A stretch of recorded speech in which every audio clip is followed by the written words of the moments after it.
What is up, PCP Army Station? How is everybody doing? I am Rockin Robbie Billups. Welcome to Pop Culture Philosophers. Specifically, welcome to Rockin Robbie Live. It's our Sunday night live show in which we talk about comics, movies, pop culture, and a whole lot more. I am, of course, your host, Rockin Robbie. So how is everybody doing? We got an exciting show tonight. We're going to be taking a look at last week's best comics. We'll be taking a look at what's coming up in comic shops this week. We'll be doing a little bit of a DC sneak peek. We will be having a critical incision on WandaVision. We will be having a Marvel in the 90s segment. We will be doing a movie review for a Stuart Gordon film that on last night's episode of Dylan's Horror Show, neither me nor Dylan had watched. I watched it, and I'm here to report on Stuck, the final Gordon film from 2007, starring Stephen Ray and Mina Savari. We're doing a top 5 tonight, and it's related to a movie, in a way, that we've recently covered here on PCP Movie Night, and of course, Show and Tell. And that's how we do it here on Rockin Robbie Live. Do want to tell you real quick, you can find more content over at popculturephilosophers.com, including podcasts and more. You can follow me on Twitter at @TheRockinRobbie. You can follow Pop Culture Philosophers on Instagram and on Facebook. And if you're on Facebook, you might as well make it official and join the PCP Army, the official Pop Culture Philosophers Facebook group. Also, if you want to support the channel, you can do so with a super chat tonight, which does trigger a Joker video, and over at patreon.com/PCP, like these fine PCP patriots right here. Bloom, bloom, bloom, bloom, bloom, bloom. Twitch, you nailed it. It's top 5 Transformers. You nailed it. You nailed it, Twitch. All right, there you go. Also, Twitch, in reference to last week, I did not watch Samurai X, Trust and Betrayal. What I did do, though, was I did my research, and I figured out that, like you said, it was a prequel to this thing. What is it? Rurouni Kenshin, something like that. I don't know. It's like 90-something episodes, right? Well, my anime dude didn't have the Trust and Betrayal, but he did have that. So, like literally an hour ago, I watched the first episode because this whole week I really overcommitted with the Stuart Gordon bit. But you got to commit to the bit. But I did watch the first episode of that Kenshin show. It's not the type of anime that would immediately entice me, but I know you a little bit through social media, and it seems like you have good taste, young man, so I'm willing to go a little bit further. It was a little silly at times. It didn't have any of my favorite elements of animation, which were, science fiction, horror, and fantasy, I guess, light fantasy, but at least in the first episode, but it set up the characters. It was interesting enough. I thought the animation was cool. Every time, like, it was about sword fights, I thought it was awesome. But I'm like, man, are they going to Sam and Diane this thing, 90-something episodes? Are they really going to do that? But I don't know. But anyway, thank you for the recommendation. I will continue to be reporting here about my progress through the series and eventually watching Trust and Betrayal on your recommendation here on Rockin Robbie Live. So there you go. I hope everybody checked out our content this last week. We had a really fun and busy week. We had David Andre on the channel Thursday night. David's the writer resident. The new issue is out this week. I've read it. It's amazing. It's really cool. And he let slip in the interview that he kind of is doing an Odyssey homage and reference here in Resonant. And after the next issue, you will 100% get that. And it makes really, really cool. Don, what's up? Don says, Kenshin gets really effed up, but it's a long burn. Okay. But I had a great fun time with David Andre. And then, of course, on Wednesday, we had Bueller on the channel for Talkin' Comics Live. And then, of course, Bueller joined us again last night for the Best Comics of the Month stream, which we are going to start figuring out how to make sure that it's a little bit more. This one just kind of was spur of the moment again, but we're going to keep doing them. Don't worry. Friday night, we did Big Trouble in Little China, the first PCP Army movie poll. It was super, super fun. And then last night, talking about Stuart Gordon's career and legacy in horror on Dylan's Horror Show. What do we have coming up this week? Well, of course, Talking Comics Live on Wednesday. I don't have a guest yet, but it's going to be a member of the Excitable PCP crew. I'm thinking about asking Brooks, because he reads next Batman, and that comes out this week. On Thursday night, though, I do want to let everybody know to join us at 8 p.m. Central Time, because I will be joined for a PCP conversation with Chaos in Comics. That's right, Chaos in Comics is joining us here live.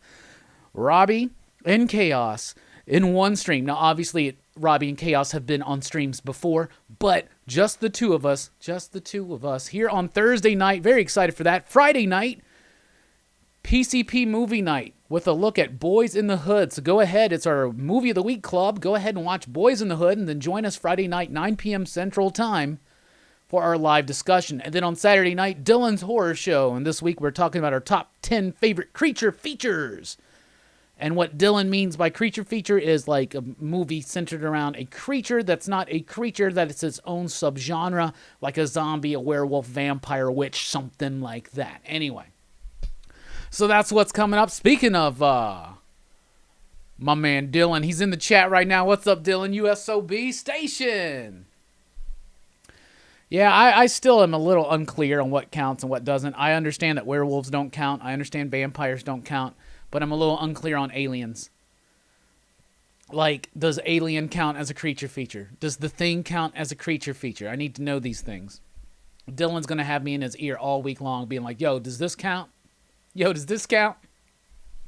That's what's going to happen. But that's what's coming up this week. But let's focus on the present, on the here now. Let's be here now, and let's see what's going on. And we always start the show, after all of that drivel, with the first six. So first six, what we've been going through is the first six something from my collection, and we've been going through my Blu-ray collection, because why not? So we're in the M's. Is where we left off, so let's continue on. There is my Mummy Blu-ray, the Brendan Fraser, Stephen Sommers Mummy. I got the cool, like, embossed cover or whatever, but it's a weird stretch. Who cares? There's the Mummy Returns. Love both of these films so freaking much. They got Mummy Pops coming out, and you know that I'm trying to stay away from Pops. Trying, failing, not buying as many as I was, but dude, they're doing Mummy Pops, and I think I got to get an Imhotep. Next up, we got Near Dark. Probably one of the most expensive Blu-rays I own on the aftermarket, but I would never sell this because, like, this is it. This is the only Blu-ray edition available, and I love this movie. We covered it in HorrorFest last year. Really, really fun. There is Next Avengers, Heroes of Tomorrow. Y'all, I've only seen this the one time, but I bought it when it first came out. I want to revisit it, and I've been wanting to revisit it because I remember really being surprised by this. I gave no F's about this when it was first released, right? It's about, like, these fictional future versions of the Avengers, right? Like, they're kids. I think, like, this is the kid of Captain America and Black Widow. Like, what the hell? But I remember really liking this movie. Maybe one day we'll revisit it. The next up, we got Night of the Comet. That's the Scream Factory edition. Just recently picked that one up. DVD, Blu-ray, Collector's Edition combo pack. We're in the Night of section, by the way. And then next up is Night of the Creeps. I got the director's cut. I don't really have the super badass Scream Factory one or whatever. Dylan gives me smack for it. But that's the one I got, and I like it, so thrill me. That was the first six for tonight. So there you go. This show, though, is driven and fueled by your questions, your comments, your thoughts, your concerns, all that and more. So get your questions out right now. Let's get the show going. Next Avengers is solid, Stefan. Like, when that kid, like, goes, I'm the Black Panther, and that, like, Panther entity shows up, this is badass, man. That is badass. Man, Dylan, I love those Mummy movies. Notice I don't have the third one. I really don't like the third one. The one with Jet Li. I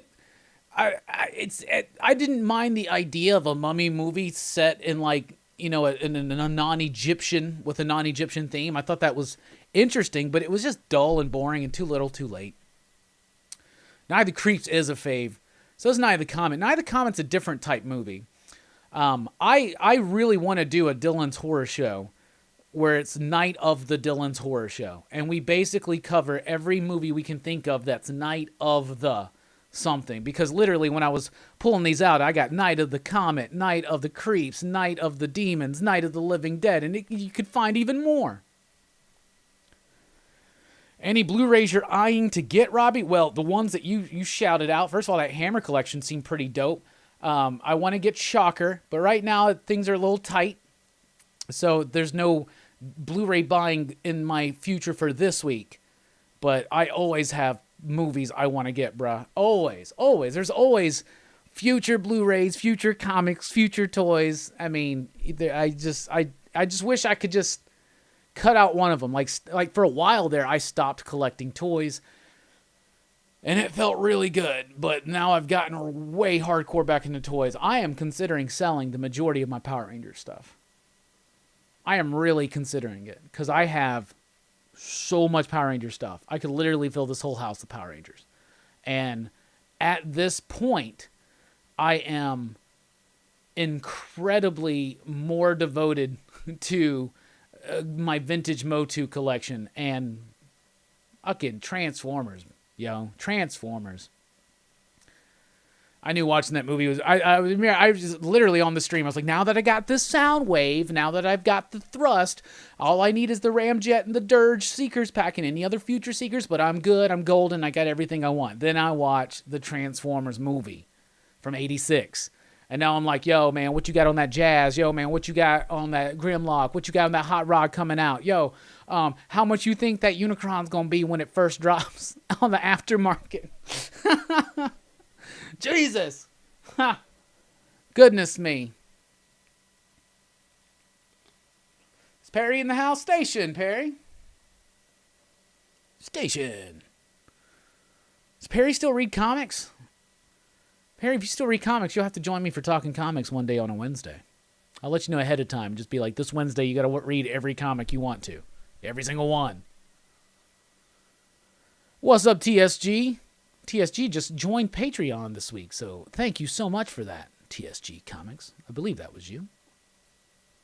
Hey, Robbie, started watching Robot Jocks. Can't believe I missed it back in the day. It is very limited, of course, yeah, by budget, but I see the vision. Yeah, you're going to have to deal with that with a lot of Gordon films, especially his sci-fi ones. He doesn't have the budget. He never has the budget. But in some of the movies, they do the most with the budget that they can. Movies like Reanimator and From Beyond. Stuck, for instance, is a very more grounded, down-to-earth type movie. We'll talk about that later. But how is Cannabis and Comics going to happen if Perry doesn't read the issues? Because we would just rip off what Bueller's doing right now. We would just do it really high. We would just ask people their opinions about topics, and we would get high and talk about them. Robot Jocks, though, yeah, limited by budget, but really cool vision, and I thought very well directed, actually. It's got a nice pace to it.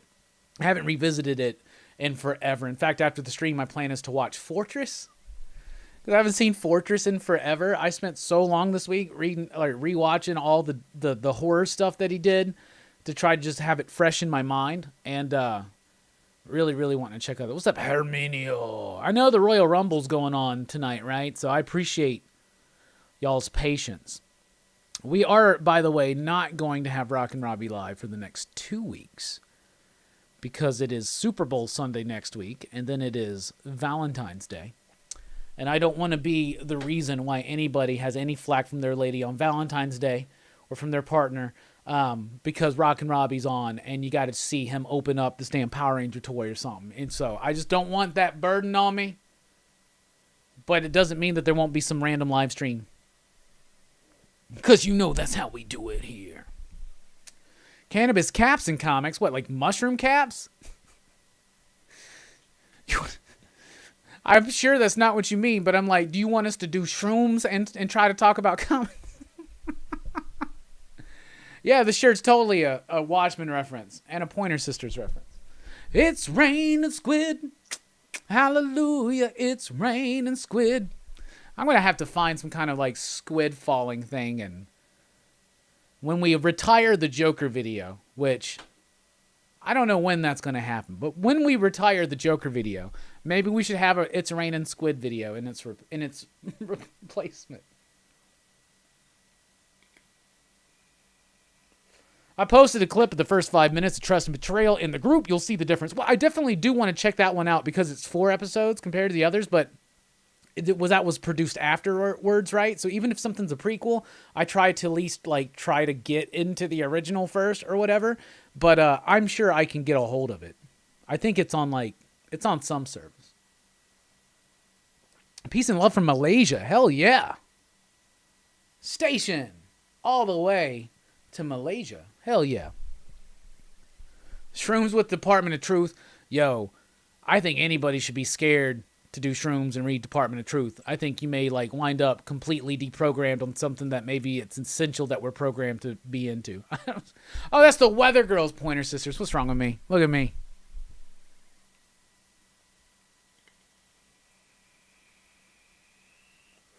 You're right. It is the Weather Girls. God damn. I'm embarrassed. I'm just embarrassed, man. I'm just absolutely embarrassed. The paranoia would be just... Yeah, I couldn't do a stream on psychedelics, y'all. I couldn't do it. I just could not do it. Corey, it's all about the blends these days, isn't it? Depends on the mood. Station everyone, though, like Trade Paper Dad says. So we're about to talk about our favorite comic books of last week. I want to know, out of everything that you read last week, what was your pick of the week?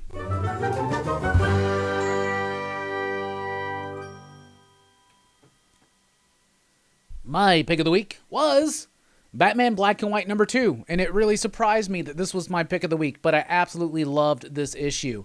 Batman Black and White historically have always been amazing. They did an initial miniseries back in like the 90s. They had backup features in Batman Gotham Knights in the early 2000s, and they always brought in top tier talent, and it always felt like they knew they had a little space. They knew they had to do it in black and white, and they just was like, this is my moment to tell a Batman story and to do it like incredibly well.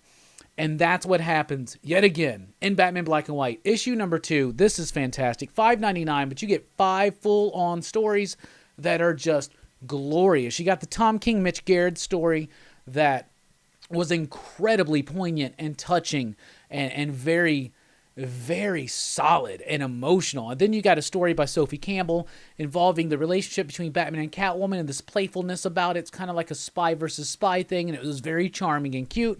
You got a Gabriel Hardman story in which Batman has wrecked the Batmobile and he's helpless, and then the Joker shows up because he was chasing the Joker, and it's a really interesting take on the Joker's view of their relationship at certain times and at certain time like of feelings, and it's a really cool one. You had a Dustin Weaver story that was incredibly chilling, in which this like opposite version of Batman shows up and he's like all super white, and it's a little spy versus spy too, but it's very chilling and creepy. And then you have David Aja doing a 40s noirish dark kind of comic strip type homage, and that I thought was just beautiful and incredibly well done. Very dark, very moody, very atmospheric, and very old school. All in all, it was my pick of the week because every story to me was a banger. Every story was dope. Every story was fire, and it was some of that creator's best work to date. So Batman Black and White #2 was my pick of the week. I want to know, what did you think about that issue? And what is your pick of the week?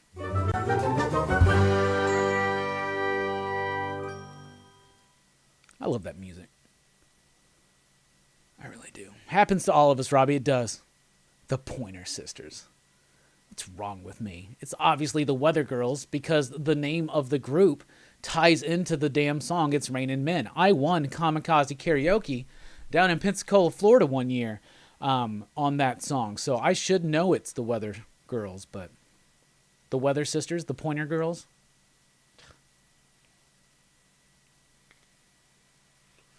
Yeah, we got 2 from Detroit. Hell yeah, that's awesome. You know, co-founder PCP John Hammertime Holshoe hails from Detroit. Not Detroit, but he hails from Michigan. My bad. I know Detroit's not Michigan, but it's in Detroit. It's in Michigan. Jesus. I'm just stopping tonight. That's the end of the stream, everybody. Anyway, what was your pick of the week and what did you think about Batman Black and White? Mars Comics says Batman Black and White for sure. Travis says, so I just started picking up Spawn books. I'll be getting them next week. Hell yeah. Just jump in and go with it. Just enjoy the ride. Sometimes you turn off your brain, but it's okay. Just enjoy the ride because it's always a ride. I was surprised by how much I enjoyed Black Cat using her anti-venom suit. Corey, I have heard a lot of positive statements from the last issue of Black Cat, and I skipped on it, but it's making me kind of regret that. Eddie says, I love the Sophie Campbell story. That last story was creepy as hell. Yeah, it was, because it went back into that dark 40s noirish horror crime type vibe.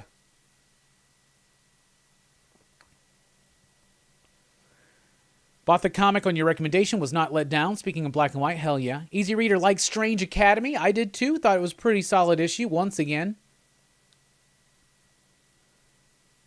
Tomorrow, what's up, Manuel? Man, Black and White was mine too, but Dark Detective was no slouch either. No, it wasn't. I just did not like the art. I usually like that cat's artwork, but not for this Red Hood story. Aside from that, I thought it was really strong. I love the main story. Dark Detective's dope. Twitch says, still working my way through everything, but so far it's Unsacred. I like this book. Haven't read most of my big 2 books yet. I read, I think I flipped through the first issue of Unsacred, and I was like, nah, I think I'm good. Is that Amazing Spider-Man in the background? Yes, it's Amazing Spider-Man 375, one of my favorite comic books. And this one is signed by Mark Bagley. I met Mark Bagley a couple years ago. And he was a super, super cool dude. And that's seriously one of my favorite comic books of all time. I just absolutely love it. Don't run in black and white comics as often as I used to, says Don. Yeah, everybody loves the color now. Black and white's kind of a... Just like in film and comics, sadly. You know, black and white lasted longer in comics, but it's kind of a sad thing. And sometimes I don't like colorized versions of things. Like, I think some things are very powerful in black and white if it's used right. I think Sin City, the more they used color, the more Frank used color, the more it kind of lost its punch. And of course, that has a lot to do also with the way his career went. But I don't know. I miss a really solid black and white striking book. I'd like to see Mike Mignola do one soon. Got 309 to current coming. That's a pretty good place to start. Just jump into it. Eric says the Last God finale was great. Feel like comics with ending arcs stories were the best. Yeah, I buy all the Spawn McFarlane covers. Some of those start going up. It's crazy. Yeah, I don't remember what city John's from. I think it's either Kalamazoo or Three Rivers. He lived in both of them, I think. I don't know. You can ask him next time he's on the show.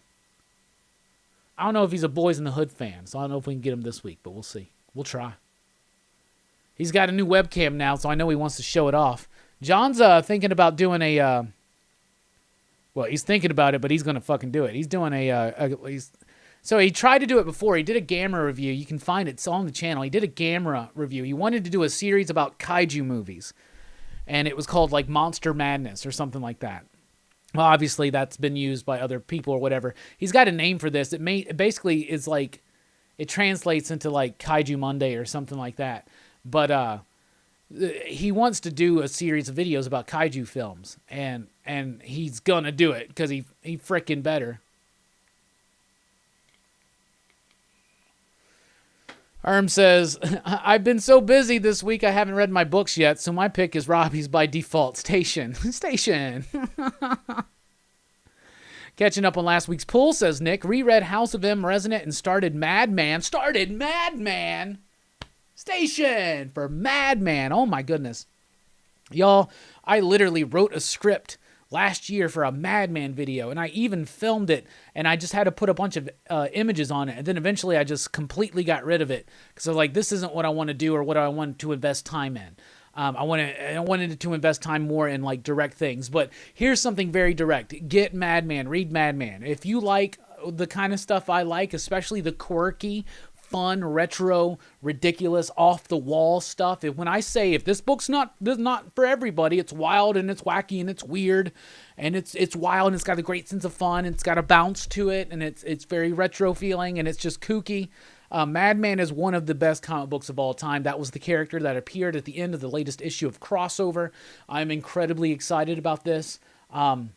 It's hard to get it right now collected, but I do believe that in April, somebody was saying last night that they are doing library editions. Image is. So that's gonna be super freaking cool because Madman is dope. And maybe if I remember, let me write Madman here, and then later on in the stream I'll just look at it and be like, why did I write Madman? We already talked about that. But I'll try to grab my original Dark Horse trades at least to show them off. I've showed them off before. I reread a lot of it last year. As soon as the shutdown happened. It's like the first thing I wanted to do was reread through all of Madman to date. And I did. Yeah, new Madman Omni coming soon. There we go. Because they know what's up. They know what's up. Don, like we just said, the collected Madmans are coming. They've been collected before, but they're out of print.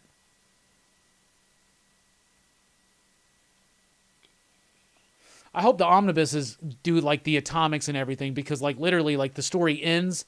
So basically here's the thing. Madman started off as an independent character created by Mike Allred called Frank Einstein. It was in graphic music. He did a couple short stories here and there.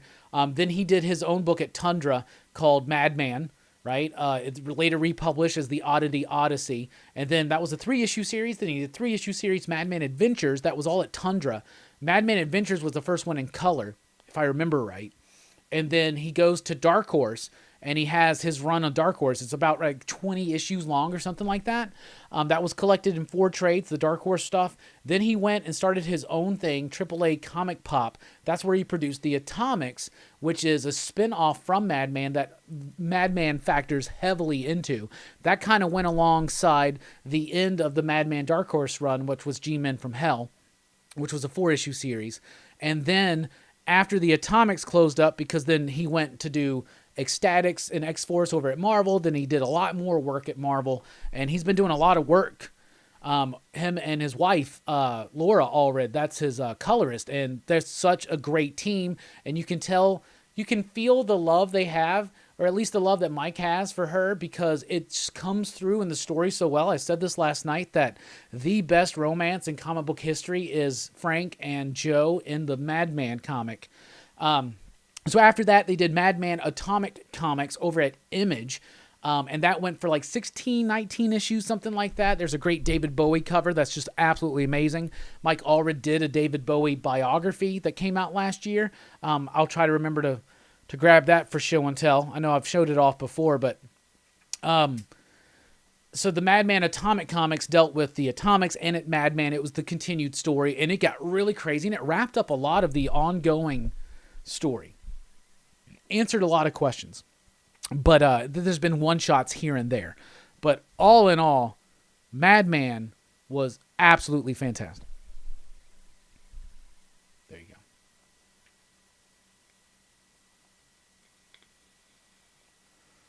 All right, Nick says that the hardcover, which Peter Parker's Pants, I like that. Madman's Library Edition, Volume 1 hardcover, releases June 22nd, 2021. And Nick says it reprints For the Record, which is the very first appearance in graphic music, For the Record. I think that's what that's called.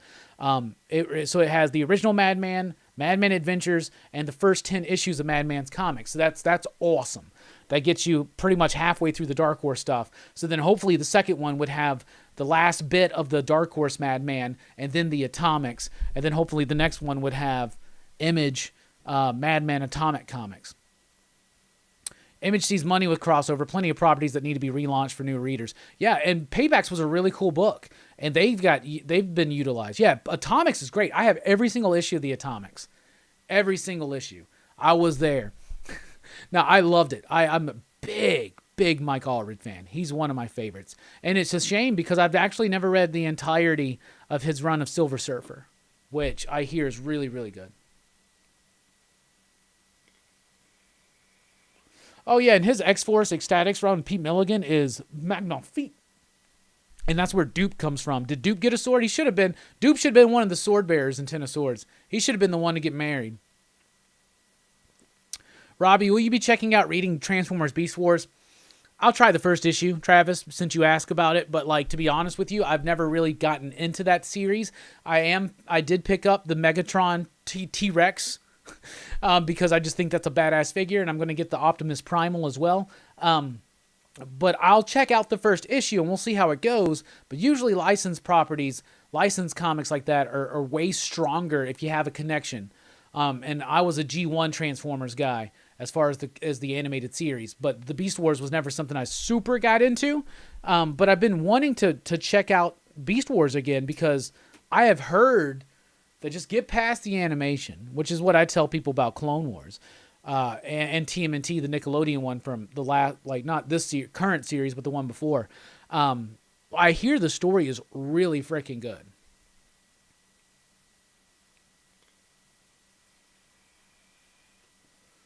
Who are y'all voting for the Hickman X-Men? Dupe should have been one of the new X-Men to vote for. That's a great idea. Stefan wants Sunspot on the team. I haven't voted yet. When's voting in it? My vote's going to go to Forge. Because not only is Forge an amazing character, and he had a great Toy Biz action figure from X-Men Series 2 where he does that like quick draw action. Yeah, Beast Wars is on Tubi. I noticed that. I've been on Tubi a lot. Like almost every Stuart Gordon film's on Tubi. Like every single one except for like 4 of them is on Tubi. So if you want to check out Stuart Gordon's work, there you go. So what was I talking about? I got distracted by Beast Wars again. What were we talking about? Oh yeah, my pick would be Forge. Because not only is Forge a great character, but I think that Forge, written by Hickman, is a delight. So, there you go. But right now, last we checked, I thought Polaris was in the lead. I've never really been into Polaris. I do like Sunspot, though. Bobby and Sam are so well done when written by Hickman. That was my favorite part of the last issue of X-Men, which our PCP Army member Paul D said that was the most 90s X-Men issue since 1997. And I think he's right.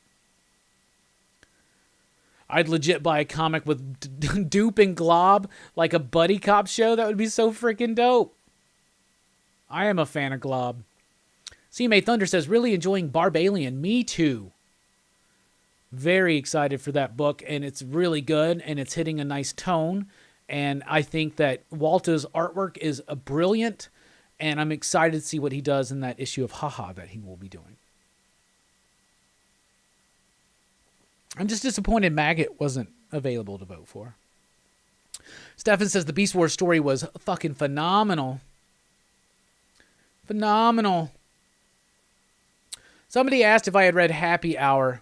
I don't remember who it was, but I read the first issue and thought it was okay. I really like Pete Milligan. The Pete Milligan book I'm digging right now is American Ronin. So there you go. Billy, you may want Snowflakes and Safe Space on a team, but I just want something with Night Thrasher. Herminio asked if I'm getting the new Warriors omnibus that's coming out next month. I thought about it. I really did, homie. But here's the thing. Why get the omnibus when I have the issues? Like, I already have the issues. And if I'm going to reread New Warriors, I don't want to read it in an omnibus. I want to read those original issues because they have the original ads. So I'm probably going to skip out on it. I'll probably regret that eventually, but I literally already have all of that content in floppies. So I just don't see... I would rather invest that money in some Motu. That's my new thing, is the Motus. And my collection has grown a lot in 2020, and hopefully it'll grow more in 2021. We got some goals. After we get this damn Tomb of Dracula, we're going to get a Fright Zone, and then we're going to start funding the trip to Portland to film videos with Bob and Bueller and company. Yeah, Kirby, I'm right there with you. Boom Boom's a great second pick, too. I cannot express how much into Boom Boom I was as a kid. I still have my original copy. It is shredded. It was original copy from when I was like very, very young of X Factors, like 15 or 16 or something, but Boom Boom's in it. And I was just fascinated with her. I don't know why. I had a crush on Debbie Gibson when I was a kid, and like Boom Boom was kind of like this thing. And that's why I think when the animated series came out in the 90s, I thought that Jubilee was Boom Boom, right? So like, I think that's one of the reasons why I like Jubilee as well. But Boom Boom's awesome. But my vote's gonna go to Forge. I'd like to see Forge on the Hickman X-Men team, and they need a good tech guy, and he's the best tech guy out there. Hey, Jim Mint's in the house, everybody. Station! Jim Mint Collectibles with the check. Man, in my chat, you stand out. It's like, this dude's got the check. He's got the Jim. Yo, Jim, by the way, is becoming quite the Scorsese, if I might add. He's been doing all these fun little skits and bits before his videos, and they are absolutely hilarious. And I'm loving them, brother. They are fantastic. Well done. Well done. I love this alternate ego of the male guy. Yeah, is it Jim? Hey, my name's Jim too. Like, it's just so fucking funny. I'm loving it, man. I hope you have fun with it. Dawn, that's another one. I'm really conflicted. All of them are great picks, I think, except for Polaris. Like, Banshee would be cool.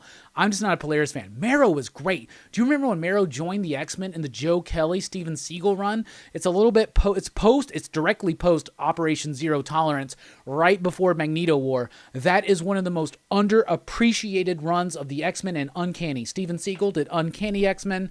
Joe Kelly did X-Men. That's where the maggot stuff comes from. Cecilia Reyes comes from that. And Marrow joined the team, and there's an issue. What is it? X-Men 72, 73, 74? One of those issues where Marrow and Wolverine have this like straight up fight, and she just shanks a bone through his throat. Bruh, y'all, that's such an underappreciated run, and then they fired him just like that, and then just did the shitty version of the Magneto War. Puh. There you go. But my pick's still going to be for Forge. Speaking of Native American representation, where the hell's Thunderbird?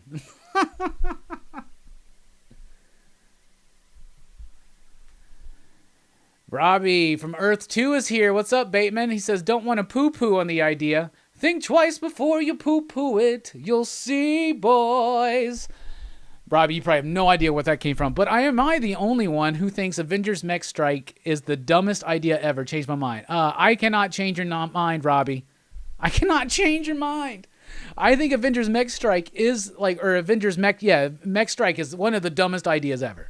I think it's dumb. They've done this kind of thing before. What do they call them? They've done this before. Here's the thing. They're going to sell some toys. So there you go.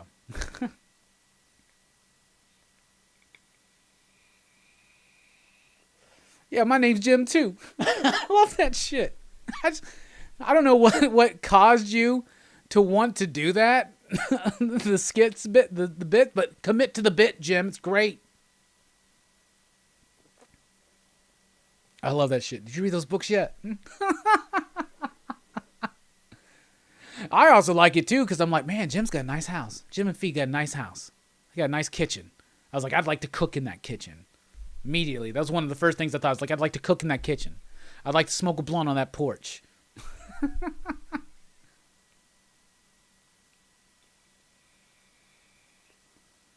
Oh, what's up, Darren? My favorite Debbie Gibson song. That's an easy one for me. Lost in Your Eyes is great, but it's Shake Your Love. I've been fascinated with that song since I was like in second grade. Shake your love. I just can't shake your love. Yeah. Yeah. Yeah. Kirby says, I like that Jim used his YouTube name to introduce himself to the delivery guy. I'll tell you this.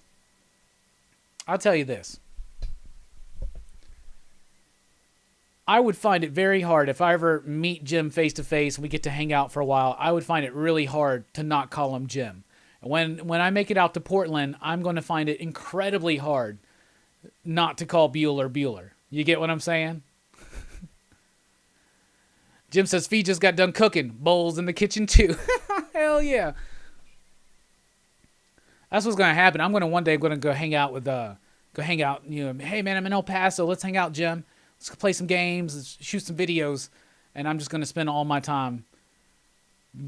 Never mind.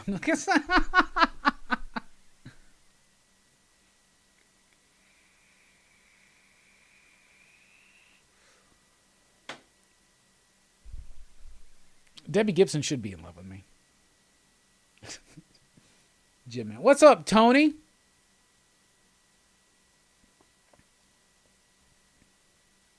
How are you doing?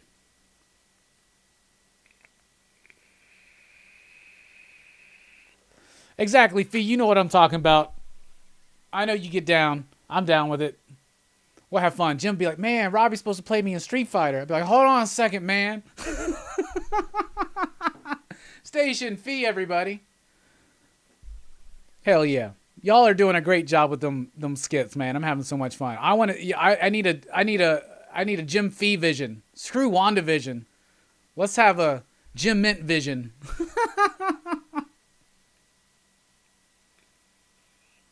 Y'all just film a damn sitcom. Why not, man? Nice. I like the station bit there, Fee. That's awesome. Where were we? We did the pick of the week. What was y'all's pick of the week? I saw like a few people say something. I probably missed it all. Just acting like a jackass. Explaining why I don't want to buy the new Warriors omnibus because I already have all the single issues. And if the omnibus is collected or reprinted the ads, Herminio, maybe.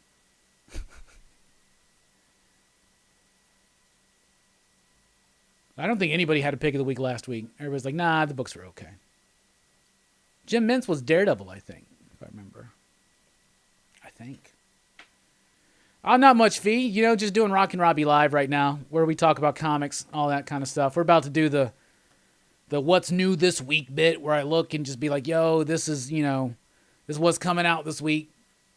But there's like 80 YouTube shows that do it before I do, but, you know.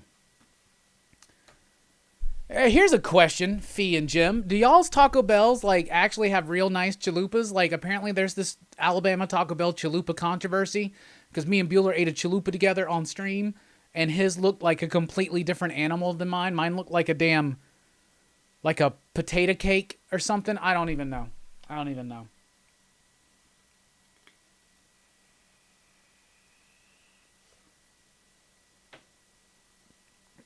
Yeah, right, Twitch. If we ever had like the amount of conversation in the chat that Jim and Fee get on Sunday mornings, like,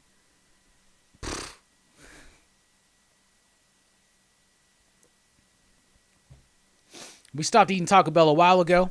Yeah, it's probably a wise decision. I used to bust the cheesy gordita. The cheesy gordita crunch right now, because of all the sacrificing they've done of bits of their menu. That's literally the best thing at Taco Bell right now to me is the cheesy gordita crunch. Aside from just, a taco supreme. Yeah, I got to read Post Americana. Dark Purple Gold Roses. Everybody last night on the stream was talking about Post Americana. I thought the first issue was just okay, but apparently the second one was better. Savage Avengers was obviously the best comic again.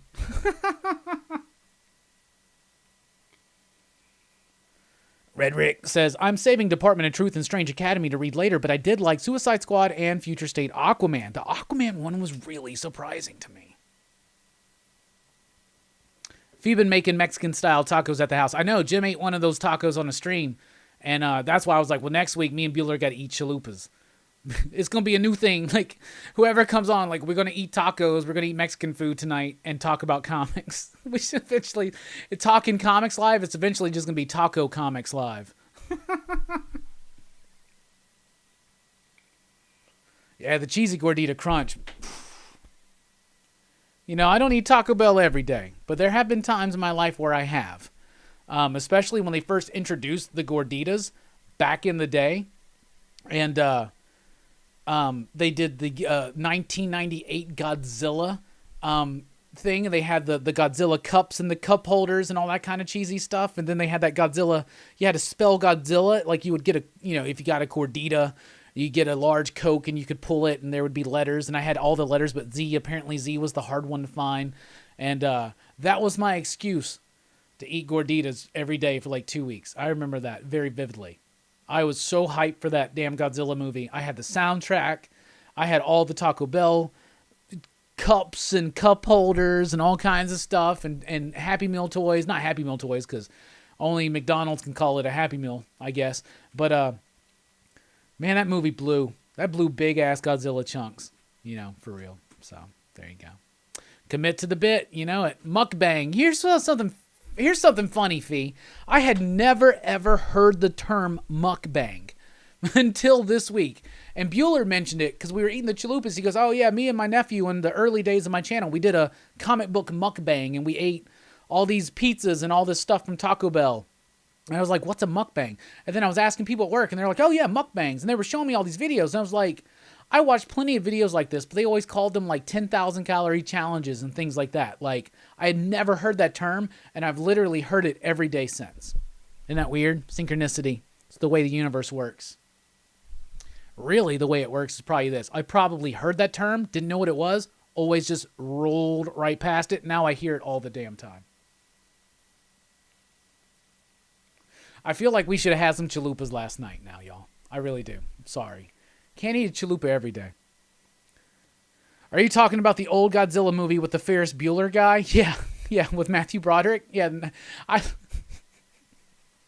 it hurts me almost that we refer to that Godzilla film from 1998 as the old Godzilla film. Like, you gotta be kidding me. Like, I was like, I was in high school when that movie came out. What do you mean the old Godzilla film? Jesus. Fee says, my kids brought that term to me, mukbang. Jim says, first time I heard it was on Busy Bones' YouTube channel. There you go. See, when Bueller mentioned it, I was like, Bueller, are you talking about some porn you've been watching? What do you like? I was like so confused. What's a mukbang? I've never seen that category. I guess they invent a new one every day. Is it a dish? Is that where the term comes from? Like a dish of everything? I don't know. Apparently mukbang means like when people just like gorge themselves on a lot of food on videos or something. Rockin Robbie, I'm going to Alabama. We can hang out, eat Taco Bell, and listen to Ace of Base. Billy, you may think you're joking, but that's my life, bruh.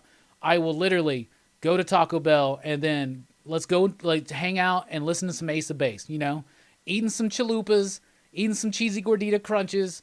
They no longer have the tostada, but it's fine. We can get some Taco Supremes. We can get the grande meal, right? And just put on some All That She Wants. All that she wants is another baby.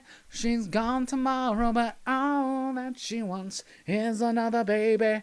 Yeah. Did you ever see that dumbass like live performance video of Ace of Base doing that song? It's the most ridiculous thing. They have these like synchronized and coordinated moves. Like what the fuck are they doing? It's the most ridiculous thing. Like, I love Ace of Base music, but every time I see them, it makes me feel so lame for liking Ace of Base.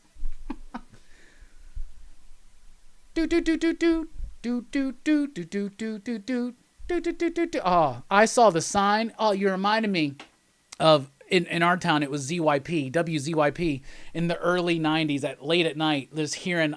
I saw the sign over and over and over and over again. I saw the sign.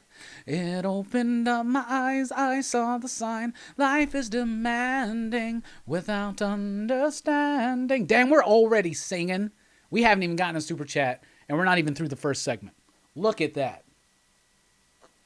A silver chair. Wait till tomorrow. Oh, man, you guys got me tripping on the 90s now. That's all I listened to. We had a bad review one time at my comic shop. They were like, all they ever listened to is music before the 2000s. Everything they listened to is pre-2000. And I looked at everybody. I was like, my bad. That's me. I'm sorry. Nah, listen to Josie and the Pussycats. Yeah. I was like, technically, that I should have been like, Josie and the Pussycats was 2001. So there you go. There you go. But Green Day, Foo Fighters, Silverchair, Silver Hair, that's funny. Ben Folds 5, The Wallflowers, come on. I still have the Godzilla soundtrack on tape. The Jamiroquai and Wallflowers music videos were cooler than the movie. You're right. Wallflowers did a cover of Heroes, and Jamiroquai did Deeper Underground. I'm going deeper underground. It's also one of the tracks on their second album. Not their second album. Their third or fourth full length is Synchronized. I think it's the one after. What's the name of the album with Virtual Insanity? Traveling Without Moving. Fan-frickin-tastic album, by the way. Jamiroquai's Traveling Without Movies is one of the best albums of the 90s. Twitch with the super chat. Thank you so much, my brother. You didn't have to, but we do appreciate it.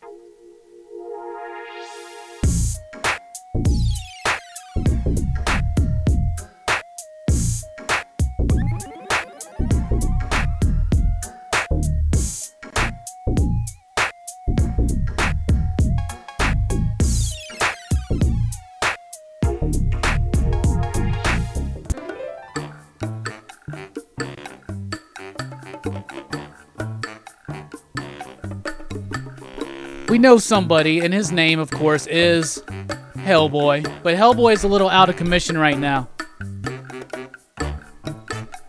So, thank you so much, Twitch, and thank you so much, Ace. They want me to sing. I apologize. Yo. Let me tell you about this little man I know. His name is Onslaught. He was a mix of Professor X and Magneto's alter egos once and all. They did this story called X-Men Onslaught, and it led to Heroes Reborn. Heroes Reborn took the Avengers and gave them to people like Jim Lee and Rob Liefeld, like Cap and Iron Man. Don't you know? Onslaught is coming for you. They're blasting at you, Tony Stark. What you gonna do?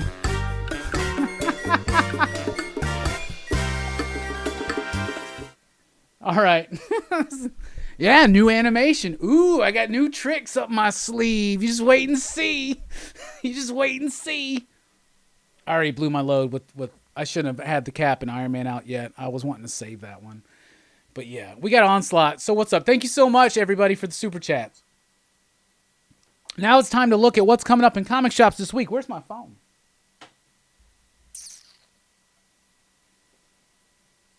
All right, well, we'll just pull it up here, old school style. Let's real quick. So what's coming up in comic shops this week? Let's take a look, and then we can decide what we are most excited for. In comic shops this week, we will start with Image. Deep Beyond, #1. First part of a 12-issue maxi series. Hearing good things about this one, so we'll definitely let you know how we feel about it. Firepower, #8 is this week. Facsimile editions of Graphic Fantasy #1 and 2. I believe those are the first appearances of Savage Dragon. As Bueller pointed out last night, a bunch of Image first this week. $1 reprints of Ascender #1, Bitterroot #1, Die #1, Philadelphia #1, Mercy #1, Old Guard #1, and Undiscovered Country #1. Inkblot #6, Tartarus #9, and Walking Dead Deluxe #8.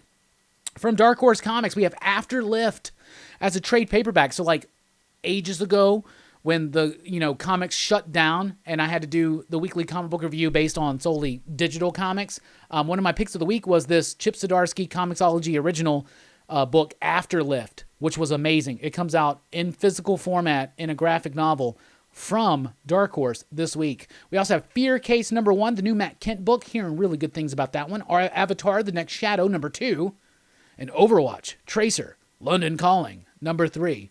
London Calling to the Underground. From IDW, we have Canto 2, The Hollow Men #5. Chained to the Grave #1. It's a brand new one. Marvel Action #4. Marvel Action Origins #1. Sea of Sorrows #3. I've read it. It's awesome. By the way, Rich Duick will be joining us on the channel not this week, but next week on Thursday. Snake Eyes Dead Game #4 by Rob Liefeld. Star Wars Adventures #3. Star Wars High Republic Adventures #1, maybe another spec worthy. There may be a new appearance of a character there, who knows. TMNT Jenica 2 #4, a third printing of The Last Ronin from TMNT. That's right, no #2, but a third printing. And Transformers Beast Wars #1. And yeah, I'll check it out, and I'll probably get the cover B because it's got the T-Rex version of Megatron.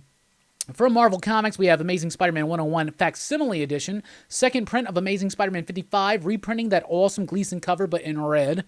Avengers #42 with the Timeless variant. Avengers Mech Strike #1. God damn it. Hellions #9, yay! Immortal Hulk #43, King in Black Black Knight #1. It's a one-shot. I'm excited to check it out because it's Simon Spurrier. King in Black Marauders #1. King in Black Gwenom vs. Carnage #2. King in Black Return of the Valkyries, number 2. The Legend of Chang-Chi, number 1. I think that's a one-shot. Marvel Voices Legacy, that's a poster, never mind. Runaways, number 33. Star Wars, number 11. Star Wars High Republic, number 2. Strange Academy, number 8. This one can't be drawn by Ramos, right? Not if it's back-to-back, week-to-week. And Venom, number 33. And Warhammer 40k, Marnius Calgar, number 4. And X Factor, number 7. I'm done with that one. All right, Dynamite Bloody Valentine one-shot from Dynamite. Also, Sonja Versal. It's like Red Sonja, but like a multiverse version, I guess. Anyway, Sonja Versal, number 1. Vampirilla Valentine's Day special. And Vengeance of Vampirilla, number 14. From Boom Studios, we have Buffy the Vampire Slayer, number 22. We have Luna, number 1, a brand new book from Maria Lovett. She was the artist on Loveless. And Spectre Inspectors, number 1. Interesting. Okay. That's pretty interesting. From other publishers, we have The Sumerian, Frost Giant's Daughter, number 3. Devil's Dominion, number 1. Bueller, I can go ahead and let you know 100%. Somebody let Bueller know. It actually is hitting and dropping this week. Devil's Dominion, number 1 from Black Box. Engine Ward, number 7. Grim Fairy Tales, 44. Hotline Miami Wildlife, number 5. Lady Death Blasphemy Anthem, number 2. Maniac of New York, number 1. Man's World, number 2. Midnight Sky, number 7. Redemption, number 1, a brand new one from AWA and Mike Diodato. Resonant, number 7. We had David Andre on the channel. He talked about that. I've read it. It's awesome. Rick and Morty Worlds Apart, number 1. Shepherd, number 1. She No Cage, number 1 is another one from Black Box. They Fell from the Sky, number 1 from Mad Cave Studios. And Wrong Earth, Night and Day. So there you go. That's what's coming out this week. But we skipped DC. Why? Because when we get back from break, I will be letting you know my early thoughts, my early reviews on the DC books for this week. That's right. When we get back, the DC sneak peek. Thank you all for joining us right now. Let us know during the break what comic book that's coming out this week are you most excited for. Let us know. We'll be right back here on Rockin Robbie Live.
Welcome back, everybody, to Rockin Robbie Live here on Pop Culture Philosophers. I am your host, Rockin Robbie Billups, and tonight we've been talking about comics, movies, pop culture, and a whole lot more. We're going to continue that conversation here in segment 2, Block B, with the DC sneak peek. We're going to be looking at WandaVision episode 4. That will be a spoiler-filled review, and we will have a Marvel in the 90s segment. That's in the next hour.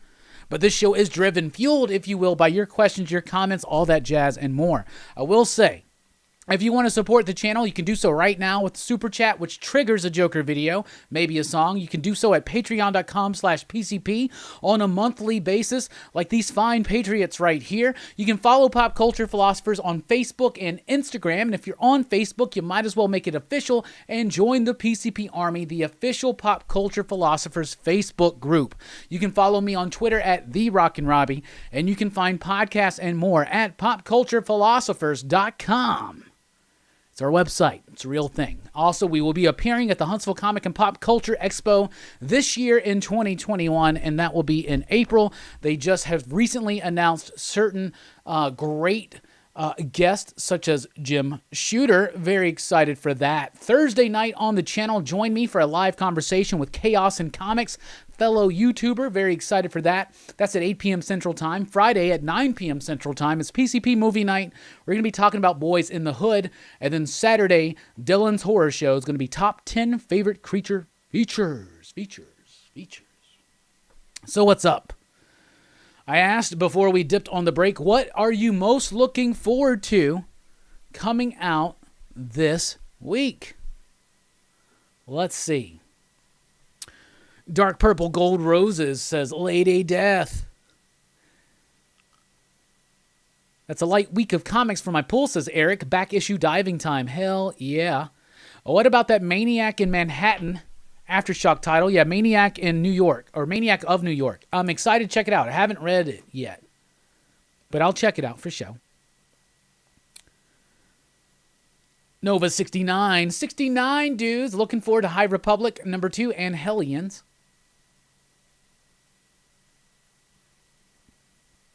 Kirby's looking forward to checking out Deep Beyond and Luna. Dark Purple Gold Roses. Also looking forward to Devil's Dominion and possibly the Sonyaverse. Cheesy Crazy #1. Excited for Strange Academy, but for the cover, excited for Gwenom and Carnage, British and Wonder Woman cover B. Let's see. What's the best X title right now, guys? Looking to hop back in. To me, the best X title is X-Men, followed by X-Force, Marauders, Hellions, Wolverine. Cheesy Crazy says, that Luna cover is nice. Yeah, that Jenny Frizen, Jay Nunya's hollering about. Eric says, Fear Case, Snake Eyes, Hellions, Black Knight, Venom, Lady Death, Maniac of New York. Y'all want me to cover Lady Death? I mean, Lady Death mentions we gonna get. I've never read a Lady Death book, ever. Well, I read the cross-gen one. I did read the cross-gen one. I did. Back when it came out. Twitch says, overall, Star Wars High Republic Adventures #1 because my daughter has liked the story so far and Adventures is more kid-friendly. For myself, Venom 33. Hell yeah. They went back-to-back weeks with Strange Academy. Yeah, they did. I don't know why. It feels like you're fine on your schedule. If you feel like you're behind schedule, just let Ramos get caught up. Is this going to be the first issue that Humberto doesn't do the art for? I'm worried about that. Nick says Venom and Deep Beyond. How far are we into Hellions? What, issue 7 or 8? I literally just looked it up. Now I don't remember.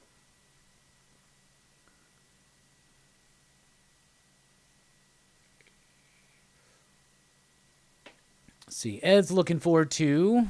Was that Ed? Yeah, Sea of Sorrows. What's up, Devin? Herm's looking forward to Venom 33 and Strange Academy #8.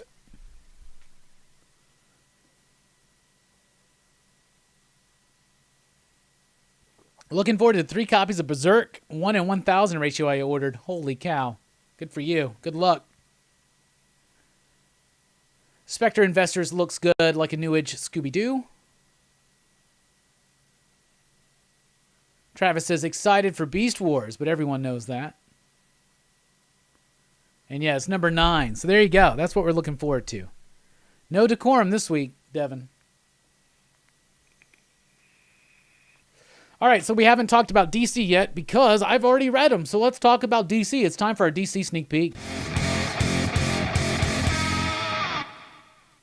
First up, 2 books I didn't read.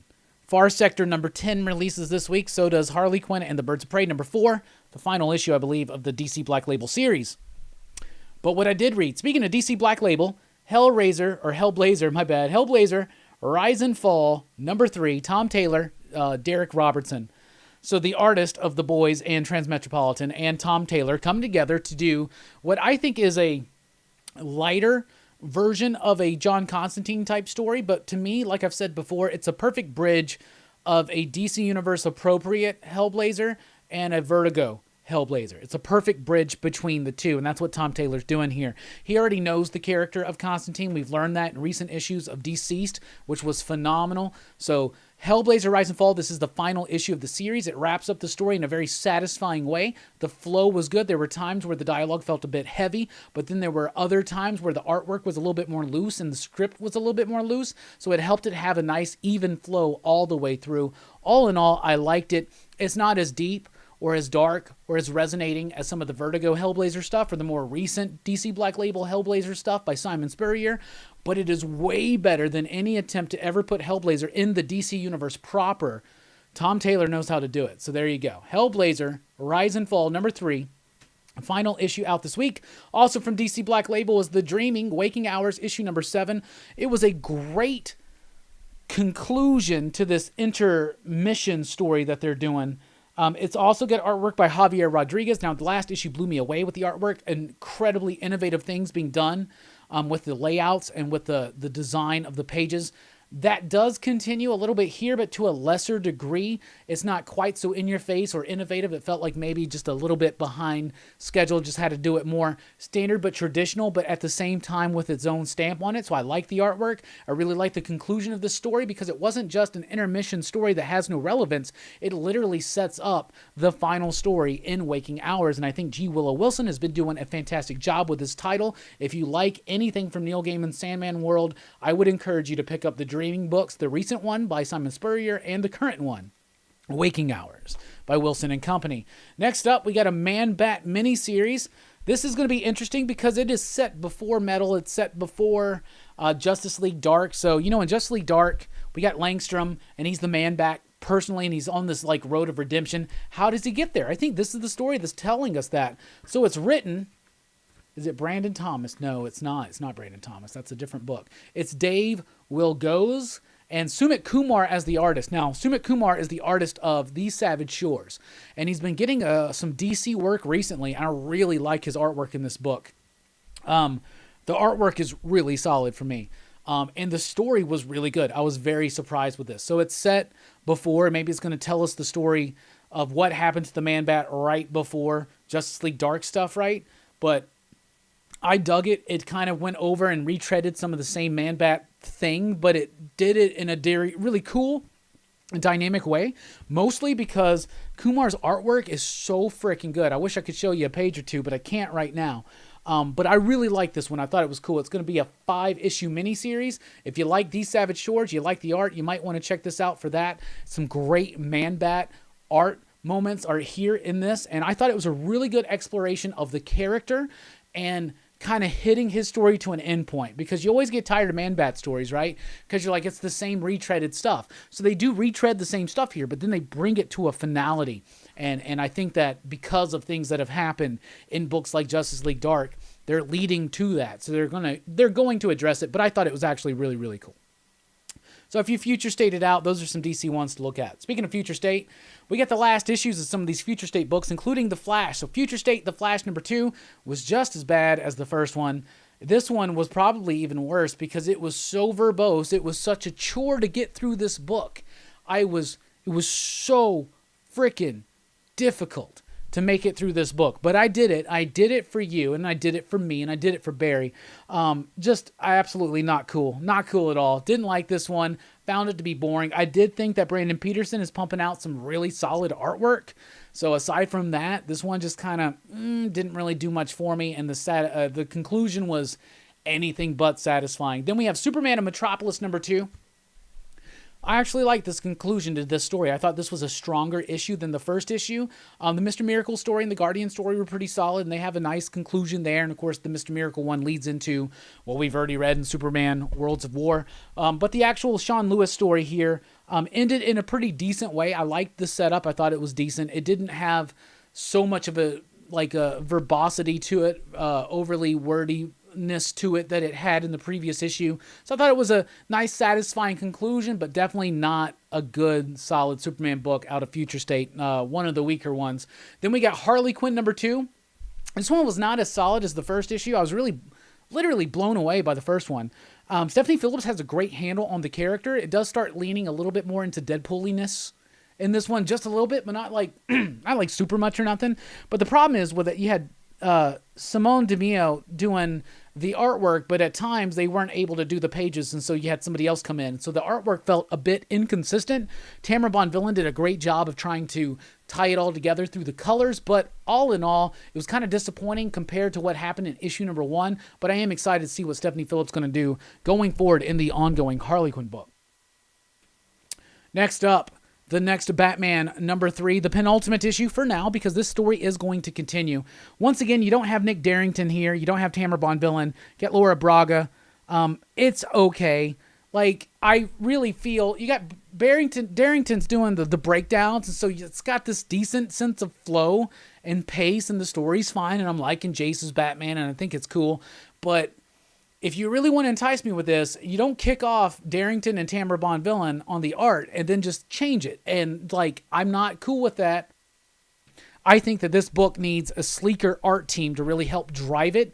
Out of all the Magistrate books, there's a very definitive look to this version of, like, Gotham, and it doesn't get captured here in the pages of the next Batman. The conclusion of the Outsider story also has artwork by Sumit Kumar. That was fine. The conclusion of the Arkham Knight story, just as boring as the first issue for me. Then we got Wonder Woman #2. Love this. Nice conclusion of this story of Yara Flor going to the underworld to try to find one of her best friends who has fallen recently. A really great story. Joelle Jones does a great job building the story, building the character. I think that she's a really cool character. I'm excited to see her continue to flourish in the DC Omniverse, as we go forward. I thought this was a nice, satisfying conclusion to this story and set up for what's to come, which is going to be going back to the earlier days. But Jones and Belair have a really great handle on the artwork here, and Jones as a writer has a great handle on the character. I thought that was really, really solid. And Swamp Thing #2. This is the final issue of the Rom V. Mike Perkins Future State Swamp Thing before they take over the ongoing series. What a fantastic finale. Now, I loved Swamp Thing #1. I thought it was by far my favorite Future State book. And the conclusion, holy crap. I honestly did think, what can they possibly do in 2 issues with this setup? They do a lot. Like, seriously, Rom V hits all those emotional notes. They're throwing back to some Alan Moore type stuff. They're really asking tough questions of the character of Swamp Thing, of his new swamp people, of humanity. The Floronic Man's in here. That's who that was. I thought it was maybe Arcane, but it was the Floronic Man. This was a fantastic finale. If Rom V can hit this much emotional weight and gravity and resonance in just 2 issues of a throwaway Swamp Thing book, what's going to happen when he takes over the series? That's what I thought about this week's DC books. My DC pick of the week would be the Swamp Thing. That's what I thought. That was your DC sneak peek.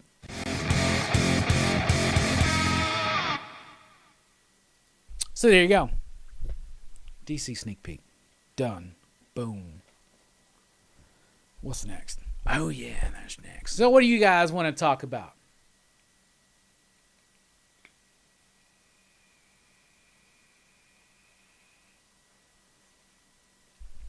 Thank you for your sacrifice, Robbie. No problem.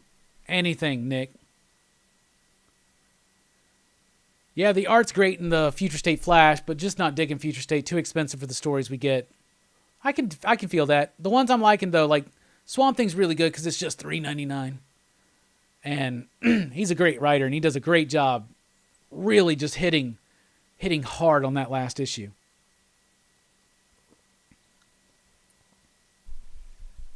No, I mentioned Resident number 7 when I talked about what was coming up this week. No, I haven't. That was the DC sneak peek. Now I've read Resident number 7. I thought it was great. Skylar's artwork is getting more and more in tune with what the series is striving for artistically. It's a fantastic issue. Yeah, Ron V's an amazing writer. Sleepy Reader 666. Station, Damien. Oh, and J Strick's in the house. Station for J Strick. When's Giga 3 coming out? I don't know. Feels like it's been forever. Let's see if we got a date. Let's Google that shit. Let's Google it. March 3rd? Holy cow. That's a wait. March 3rd, apparently, is the date currently. That one went behind schedule very quick, apparently.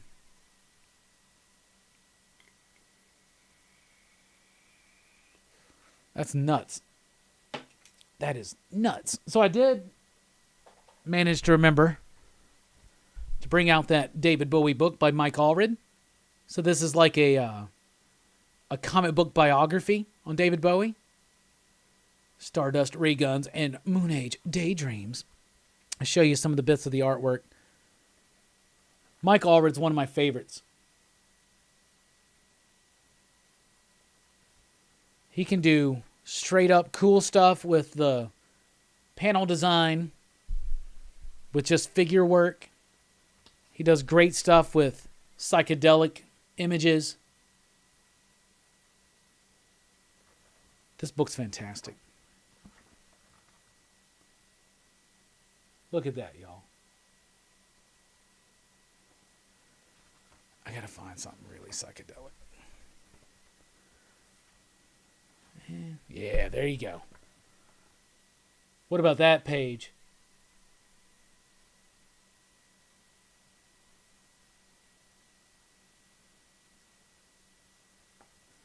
So Mike Allred's one of the best. And there you go. Lots of snow coming in the Northeast. We've had like a couple days of spitting snow here, but no accumulation this year so far. But I'm in Alabama. It doesn't happen much. Yeah, I've watched Phantom of the Paradise 62 Lefty Blues. It's been a while, but I've watched it before. That would be definitely a fun one to revisit, I'm sure. Is Scott Snyder leaving DC after Death Metal? We haven't gotten any official confirmation on any books that he's doing post Death Metal. And it does seem like he's moving on to focus on creator-owned stuff. But we'll see.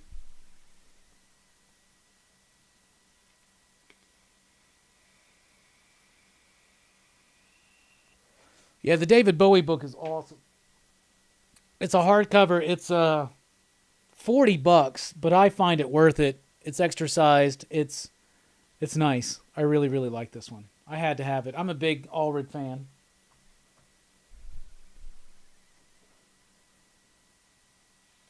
I'm still reading Immortal Hulk. They're nearing its end. The rumors are that they're ending at 50. And it's really starting to hit a peak that I'm enjoying right now.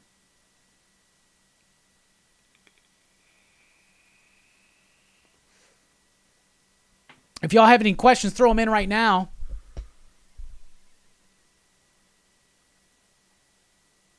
Let's see. Looking forward to seeing Ron V's take on Carnage. Is that something they're doing? That would be dope.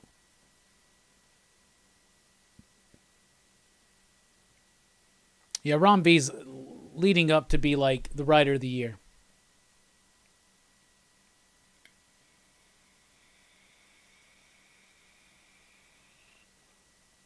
Smart wool socks. I have no thoughts. What's smart wool? Would you date Debbie Gibson? Sure, I would. She was interested. I'd go out with her. Post-COVID, though. I don't know her, so I don't trust her. Robbie, you going to be reading that Shadow Man? You know I'm going to be reading that Shadow Man Mars. I want to get more into Valiant stuff. 4 issues in A Man of War. I think I'm going to get caught up soon. Oh, Ron V has a story in Carnage, Black, White, and Blood. How did I miss that one? Thank you for letting me know. That would be dope.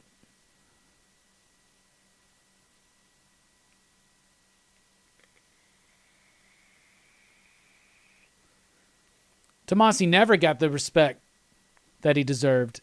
He got respect from me. His Born to Kill story in Batman and Robin from the New 52 is one of the best in the New 52, 100%. And his Superman work was really good, but his Super Sons was even better. Don Daly with Super Chat.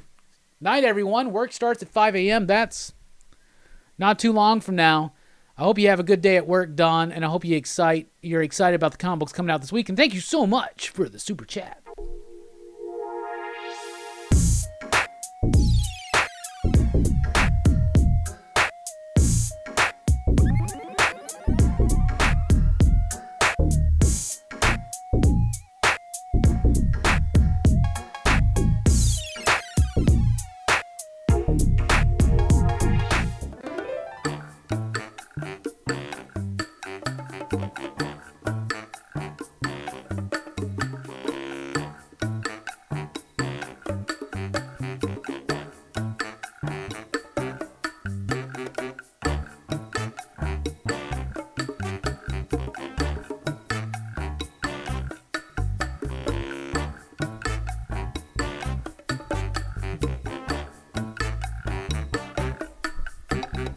Let me tell you about this little man I know. His name is Thanos. Thanos likes to throw some rocks at Steve Rogers, who is Captain America, who was found some time ago in the ice. Speaking of ice, look at Tony Stark, Iron Man, and Steve Rogers, Captain America, fighting with all of their might against Onslaught and Thanos. That's the hero reborn I want.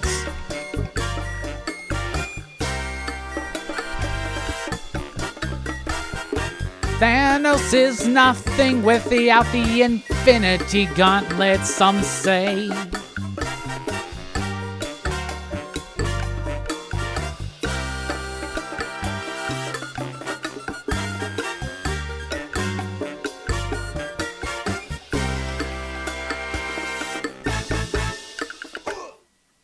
All right. Thank you so much, Don. I hope you have a good evening. I saw that Patrick Gleason is doing the Carnage book too. Can't wait. He's becoming one of my favorite artists. Yeah, he's good stuff. Check out his Superman work with Peter Tomasi if you haven't already. Fresh Prince, hell yeah. When does Doomsday Clock take place, or is it retconned because of death metal? When does it take place? It takes place in some point in an unraveled hyper time. It doesn't matter. The initial point of Doomsday Clock was for the DC Universe to eventually catch up to it.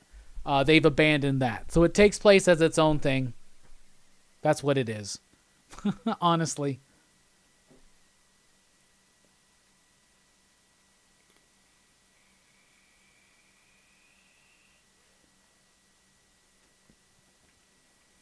Ironic.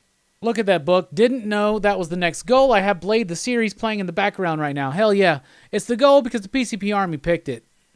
It's going to be a while till we get to that goal. That book is way too overpriced right now. Bueller last night was like, you need to fund your trip to Portland. I was like, I know. But they want me to do this, His name was Thanos. I didn't have anything really to go with that, so I feel bad.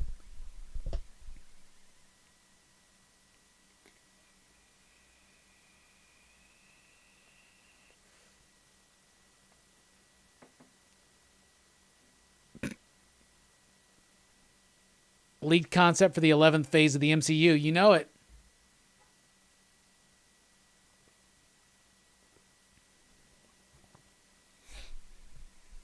Imagine if NECA did Motu. I don't want to.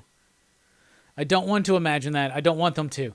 Now, the rumors that NECA's getting the Universal license because they showed the Frankenstein monster, that's exciting enough. There's already plenty of NECA to collect. Motu, I'm just vintage. But I'm going to use the Origins collection to get some bits that are harder to find, like Scareglow and Clamp Champ, Ninjor. But I'll eventually find them. We'll eventually get them.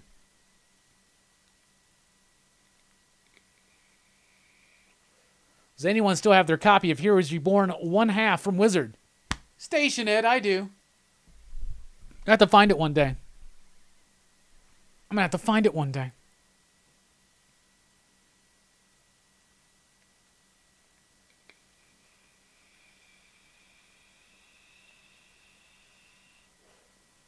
Yeah, I had a comment today. It's like, maybe don't vape on stream. It's gross. It might be. It might be. But it's the only way that we get 4 to 6 hour streams. Tacky616 with the super chat. Shake your love. Here, Lizard mashup. Shake your love. Just can't shake your love.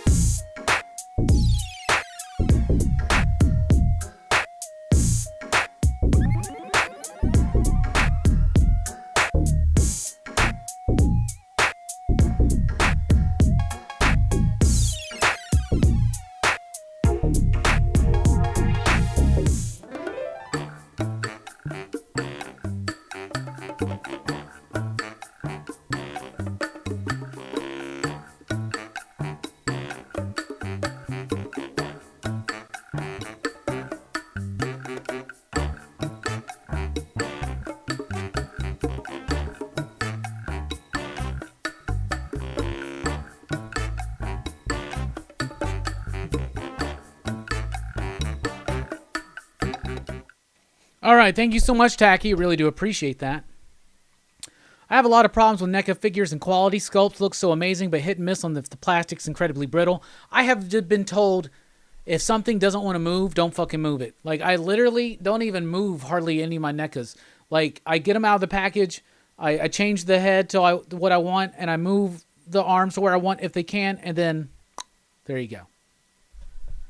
So they're not meant to be incredibly posable, but I think the details the thing there. But like, I have a bit on my Spike, my Ultimate Stripe, not Spike, my Ultimate Stripe Gremlin figure, and one of the arms doesn't really move, and I just heard if it doesn't move, just don't fuck with it. Just But I love them. I got mine up there on the shelf right there, and I got my Jason somewhere else because I opened him last week, but get the Jason from part 4. I want to get the one from part 5, and I'm definitely going to get the one from part 7.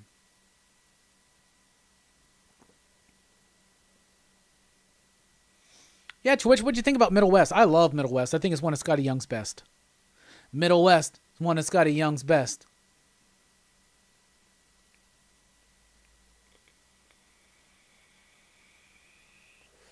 Didn't like the ending to Blue and Green. There was a lot left unanswered. There was some things left unanswered, but I liked it. I love that Shake Your Love is stuck in my head. Yeah, me too. Shake your love. Just can't shake your love. What's up, Connecticut Comics Station? Anyone reading Origins by Boom? Worth it? I may pick it up. I didn't like the first issue. I love the artwork. I don't like the story, but I didn't read past issue 1. AJW says, Ram V is amazing on Justice League Dark. I just wish it was on its own comic title, not the extra story in the main Justice League title. Me too. Speaking of Ram V has now agreed. We already knew he agreed to be on the channel for a conversation soon. Now we know when more. It's going to be early March. So we're like a month and days away from Ram V being here live with the PCP Army. How exciting is that, yo? We got to get him now before he just... Because that's going to happen to all of the White Noise crew.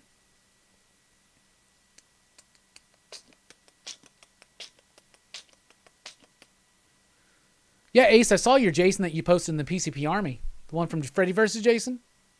Dope. Never could figure it out. Says, thoughts on Tenet? I love Tenet. I thought Tenet was great. I went like on a crazy 2-week dive into Tenet. Really, really liked it.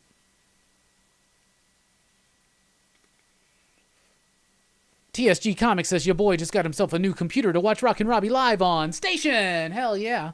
But no, I love Tenet. I thought it was great. I think it is hard to grasp at first, but once you get where it's going, you understand kind of from the midpoint onward. The more you think about it, the more you uncover, the more hidden significance that's there.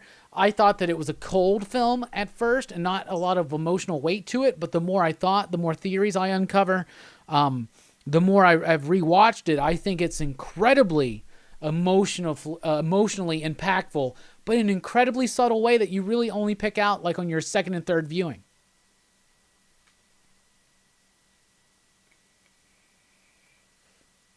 You know, Ron V had my second favorite book of 2019 with These Savage Shores, and he had my number 1 favorite book in 2020 with Blue and Green. So I'm Supremely excited. Who do you think is the director of Tenet? I mean, it's Christopher Nolan. Why is that a question? What are you talking? What are you getting at, Stefan?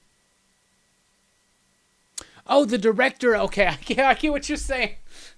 Who's the protagonist? Okay, I was like, it's Christopher Nolan's the director of Tenet. What are you talking about? Yeah, I'm really excited for Radio Apocalypse, but no, I've heard the theory that it's that's, damn, Robbie. I mean, you asked who the director of Tenet was. I've heard the story that it's what's her name. That's interesting, but I think that it is what's very clearly laid out to me in the film, which that it is. I don't want to spoil anything, but it's who it. You know, it's. There may be some spoilage for Tenet here. It's John David Washington, but anyway. Damn, who do you think? You're the one that worded it that way. See, here's the thing about I am 100% of the theory that if you've watched Tenet and you've checked out any of the theories and if you've done some research into it, I am 100% of the theory that Max and Neil are the same character. Just so you know.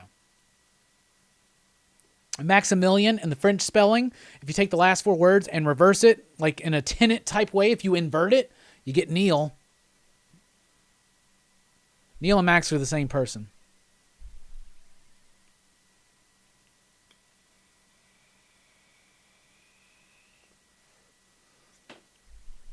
There you go. Do you know when Precious Metal comes out? No. Darcy's going to be on the show this year, though. The writer of Little Bird and Precious Metal, Darcy Van Polgeest, is going to be on the channel, and I'm very excited for that. We have a nice lineup of some really solid creators. We've already had David Andre and John Lees. We got Rich Dewitt coming up. Joe Corallo's coming back. He just announced a new Mad Cave book, which I didn't put in the weekly pop culture wrap-up. This week was quick, yo. This week happened fast. But, what was the whole point of getting in it? Oh, yeah. The Precious Metal, I believe, is this year, but I don't know when. It was initially supposed to be earlier, but the shutdown happened. But I'm very excited. I know that they're working on it, and they've been working on it. Yeah, we got issues. These Savage Shores is freaking amazing. Precious Metal made me think of DC. I was like, already? My beer is always full. How's that happen? It's weird, isn't it? It's weird. Stillwater's good. It's good stuff.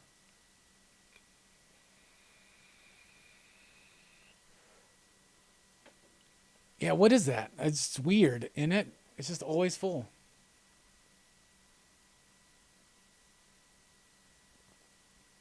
Yeah, it is like Thor meeting Doctor Strange, isn't it?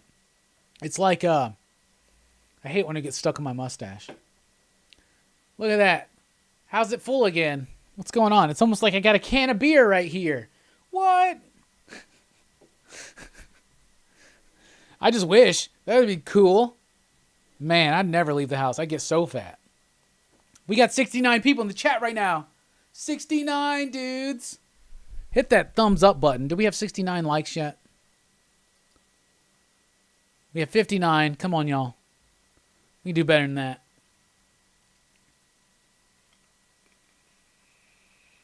I think when you like the video, YouTube is like, oh, people are interacting. Any kind of interaction. A comment, all that kind of stuff. You need to trim above your upper lip. I need to trim all this. This is all about to come off. Go super, super close. See, what happens is I wear a mask all day. And so when I'm wearing this mask all day, I don't even think about my facial grooming anymore. I've let it go for the last year. Just letting it go. Just letting it go. And, yeah, I got to trim it up because it's getting too much. I was eating some food the other day. I was eating a sandwich. I was eating a sandwich. I was eating an Italian sub sandwich. And, I was at that part when you're biting, you know, and you're like, your mustache hair gets stuck in your mouth and you start pulling your mustache hair. It's terrible. It's terrible. It's terrible. It's terrible. No, let it grow. Nah, this is too much. I let it grow even more. It's too much. it's too much. I was thinking about that because Tomorrow Cinema was apparently has been on the streams too much lately and was sketching.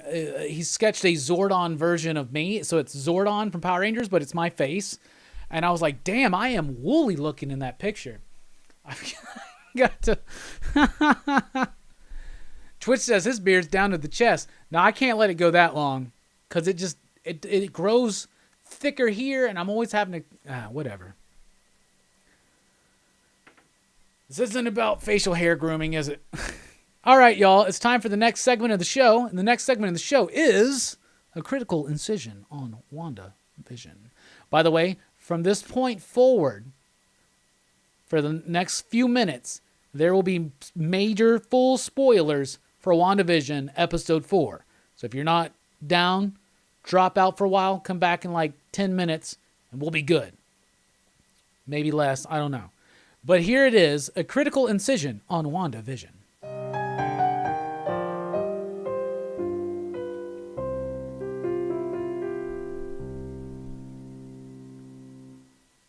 So, WandaVision Episode 4 was the one that brought in a lot of people back into full faith into the MCU and into this show. Why? Well, the first 3 episodes, we talked about them last week on the first segment of A Critical Incision on WandaVision.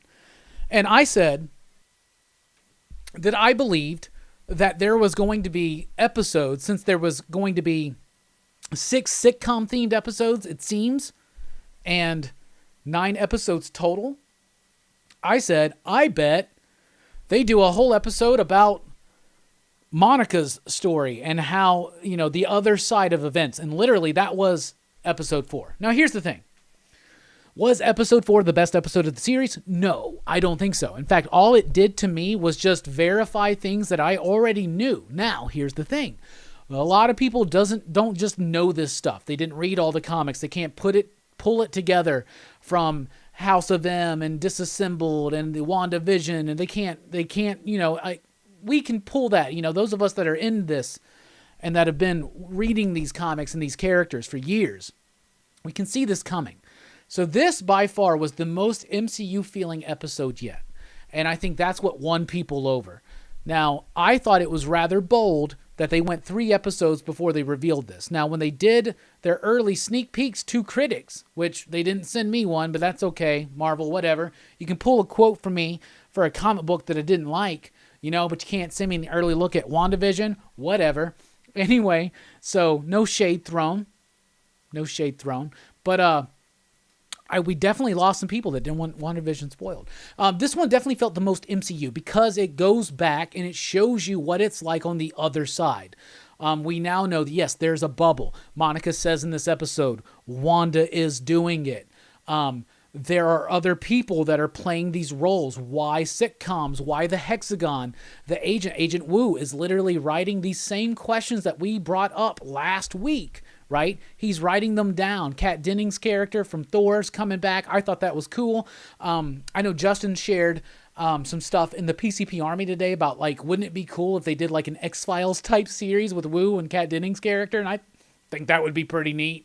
But I really actually like this episode a lot. It shows you everything. It's Wu that's talking to her on the radio.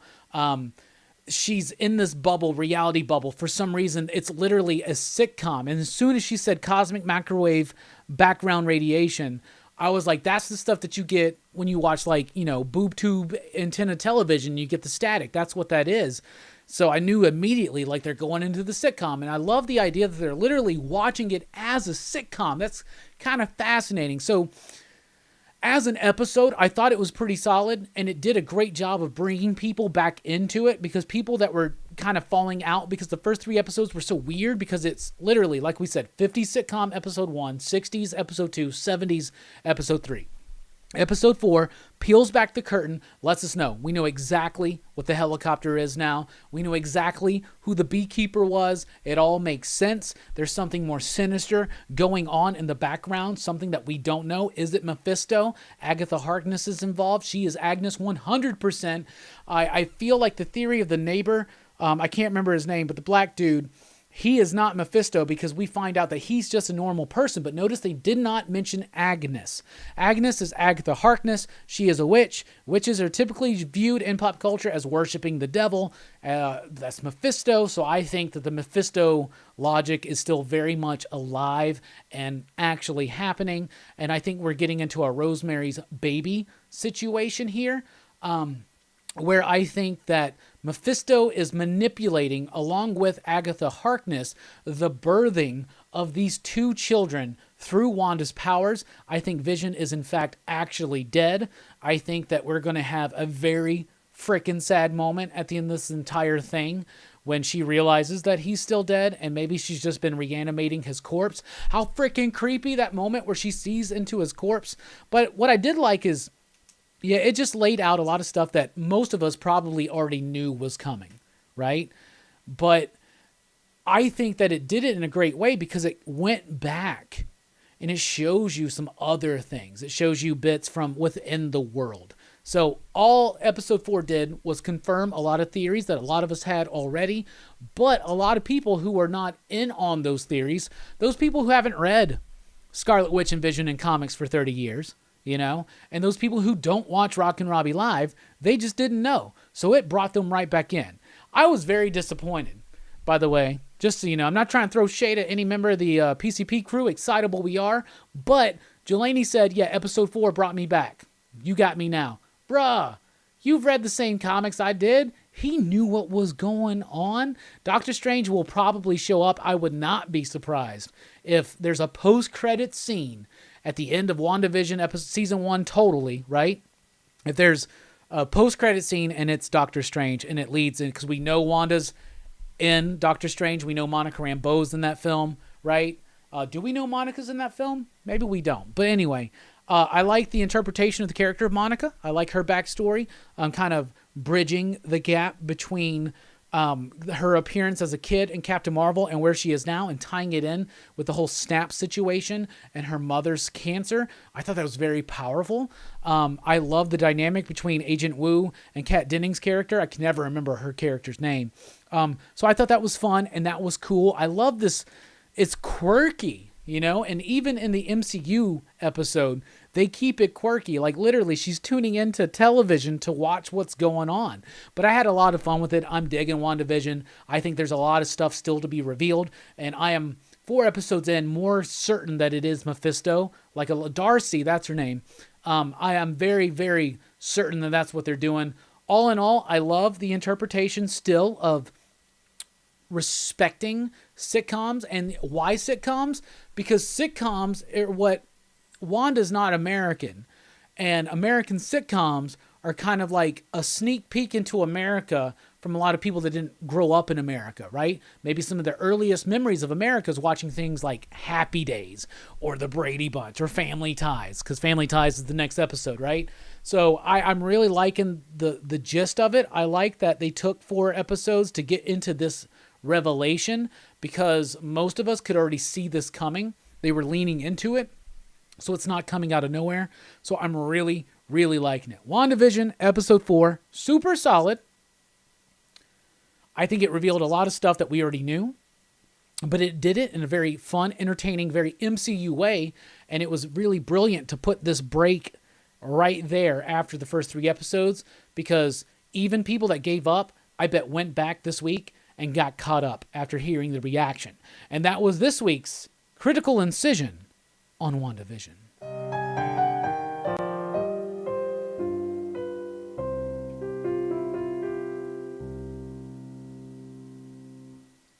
Why the hexagon? Why the hexagon? So what did y'all think about WandaVision episode 4? Yay or nay? And why 6? Why 6? Why the hexagon? 6 sides on a hexagon. 6. If man is 5, then the devil is 6. And God is 7. This monkey's gone to heaven. Told by the Pixies and the immortal Frank Black. 666, number of the beast. That's why the hexagon. 6. 6.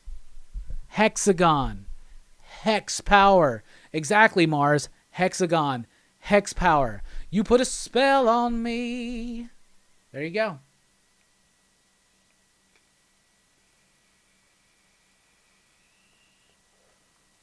"666.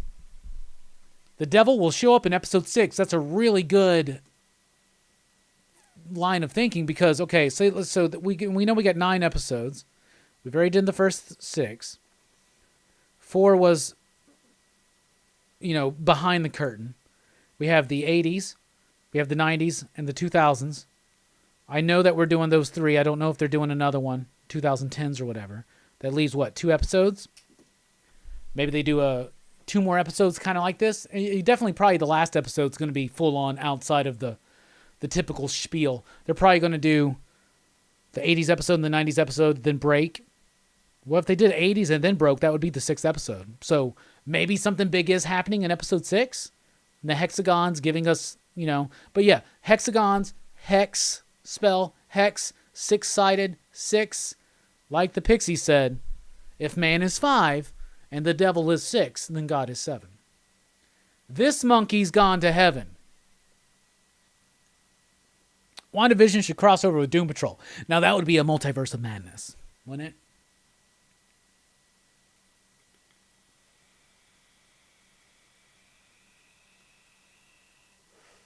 I think episode 5 is the Halloween one. Maybe that would make sense because the kids are more kids in that one. It's supposed like the 80s episode is based. They're all based on multiple sitcoms, but inherently through set design, you get Dick Van Dyke for episode 1. You get I Dream a Genie for episode 2. A little bit of Bewitched as well, of course, including the opening. Episode 3 straight up Brady Bunch. The next one is 80s. That's supposed to be Family Ties. And then after that is supposed to be Malcolm in the Middle, and then Modern Family. So I thought that the devil will show up in episode 666. Can't wait for that 2046 episode.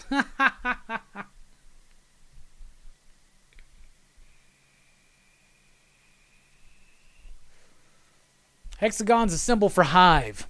Isn't Hive a DC thing? Because,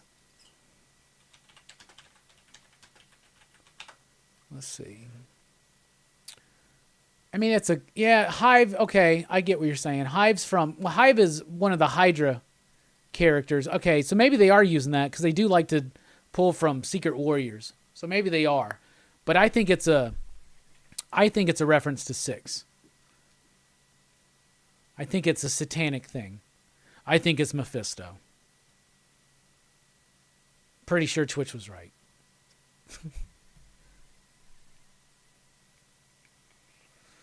Anyway, that's what I thought. I thought it was good. It seems like a lot of people are liking that one. Really liking that one. All right, y'all.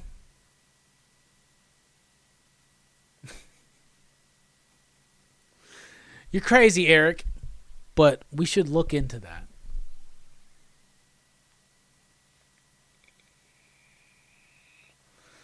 All right, y'all, it's time. It's time. You ready for this? It's time for Marvel in the 90s. And tonight we're talking about Biker Mice from Mars, number 1, based on TV's new hit show. Now, this book came out in 1993. It was the first of 3 issues. Only 3. They did solicit an episode or an issue for. Didn't really happen. Biker Mice from Mars, number 1, is basically recapping the first 7 to 8 minutes of the first episode of Biker Mice from Mars. Now, the Biker Mice from Mars, of course, were a ripoff of the Teenage Mutant Ninja Turtles. The television show in its first season was co-produced by Marvel Productions, and Stan Lee was one of the listed executive producers. I loved Biker Mice from Mars. I do not have any of the toys. Hey, Joe Corallo's in the house, everybody. Joe, Station. We're like less than a month away from Joe joining us back. He's got a new Mad Cave book I'm very excited to talk to him about. But I would love to see Joe's take on Biker Mice from Mars. So Biker Mice from Mars, number 1. I only got issue number 1. It's a 3-issue series. And it basically, like I said, in a way recaptures the first 7 minutes, the first act of the first episode. So basically what happens is the Biker Mice from Mars are on this their spacecraft, and they're going through the galaxy, and these Plutarchians, right, shoot them out of the sky. They land, they crash on Earth, and they do things a little bit differently in the comic at times than the animated series. They add some interesting information about the cost of the war that they've been through. We find out later on in the comic series and in the show that they're kind of like the last survivors of Mars. Mars was completely taken over by the Plutarchians or whatever, and now they crash land on Earth. Their ship is useless, but they still got their bikes. They ride their bikes for a while. They go through this baseball game, and in the meantime, one of them stops this dude from getting mugged. A hot dog vendor is a really fun bit. This comes straight from the animated series. This book was actually co-written by one of the creators of the animated series and one of the co-writers of the first episode. Really fun stuff. Then they eventually get us to the bad guy here. Now, one interesting thing is that in the comic book, this scene takes place before they actually come up against Grease Pit, his henchman. But in this scene, he's sending Grease Pit because his plan, he's, by the way, is one of these aliens from Pluto, Plutarchian. And he's trying to, just like he did on Mars, completely take over and devastate Earth. And he's starting in Chicago, and he finds out, and there's Grease Pit's first appearance. Now, this scene takes place after the first time we see Grease Pit in the animated series, but he shows up and he says, yo, my plan to take over the Earth and steal all of its riches and soil and natural resources starts with this one garage in Chicago called the Last Chance Garage. And of course, just so happens at this time that one of the biker mice from Mars bikes malfunctions and they have to take it to a shop. They go there and there is the proprietor of said shop refusing to sell and give up her property to Grease Pit. This is the scene that takes place before the last scene in the animated series. An interesting thing leads me to believe that the series, of course, was based on the original script before additional edits and restructuring were done, but she holds her own against Grease Pit. Then the biker mice from Mars shows up. Only one of them, he's going up against them, but then he needs backup from his friends. I love this series. But it continues on. They eventually defeat Grease Pit and give him a message. Take this back to your boss. We're going to ride or die. We're the biker mice from Mars. We're the best mammer jammers out there. I have so much fun with this one, and I really love the animated series. I love the toy line, and this comic book completely captures the entire tone and feeling of the animated series. It does it in a very dynamic and kinetic way. Biker mice from Mars. So there's my issue right there. I got this in the dollar bin. 50 cents less than it initially cost when it came out. You got some great advertisements on here. But Biker Mice from Mars, I'm going to start trying to hunt down some of these toys now because such a fun book. And even for licensed material. Tom DeFalco, by the way, was the editor-in-chief. So this is written by Bob Ungar and Bob Ford. I'm pretty sure Bob Ford adapted the script. Rubik Tyler did the pencils, but there's energy to it.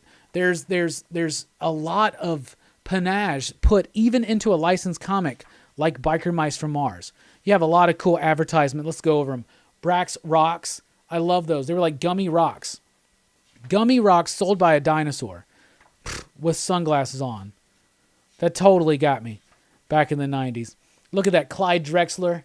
Basketball cards. Fleer goes to the hoop with Drexler. Royal Rumble now on Genesis. Look at that. Tonight's the Royal Rumble, isn't it? One of the big four. Love the bullpen bulletins from the 90s. Stan's soapbox in there. Look at that.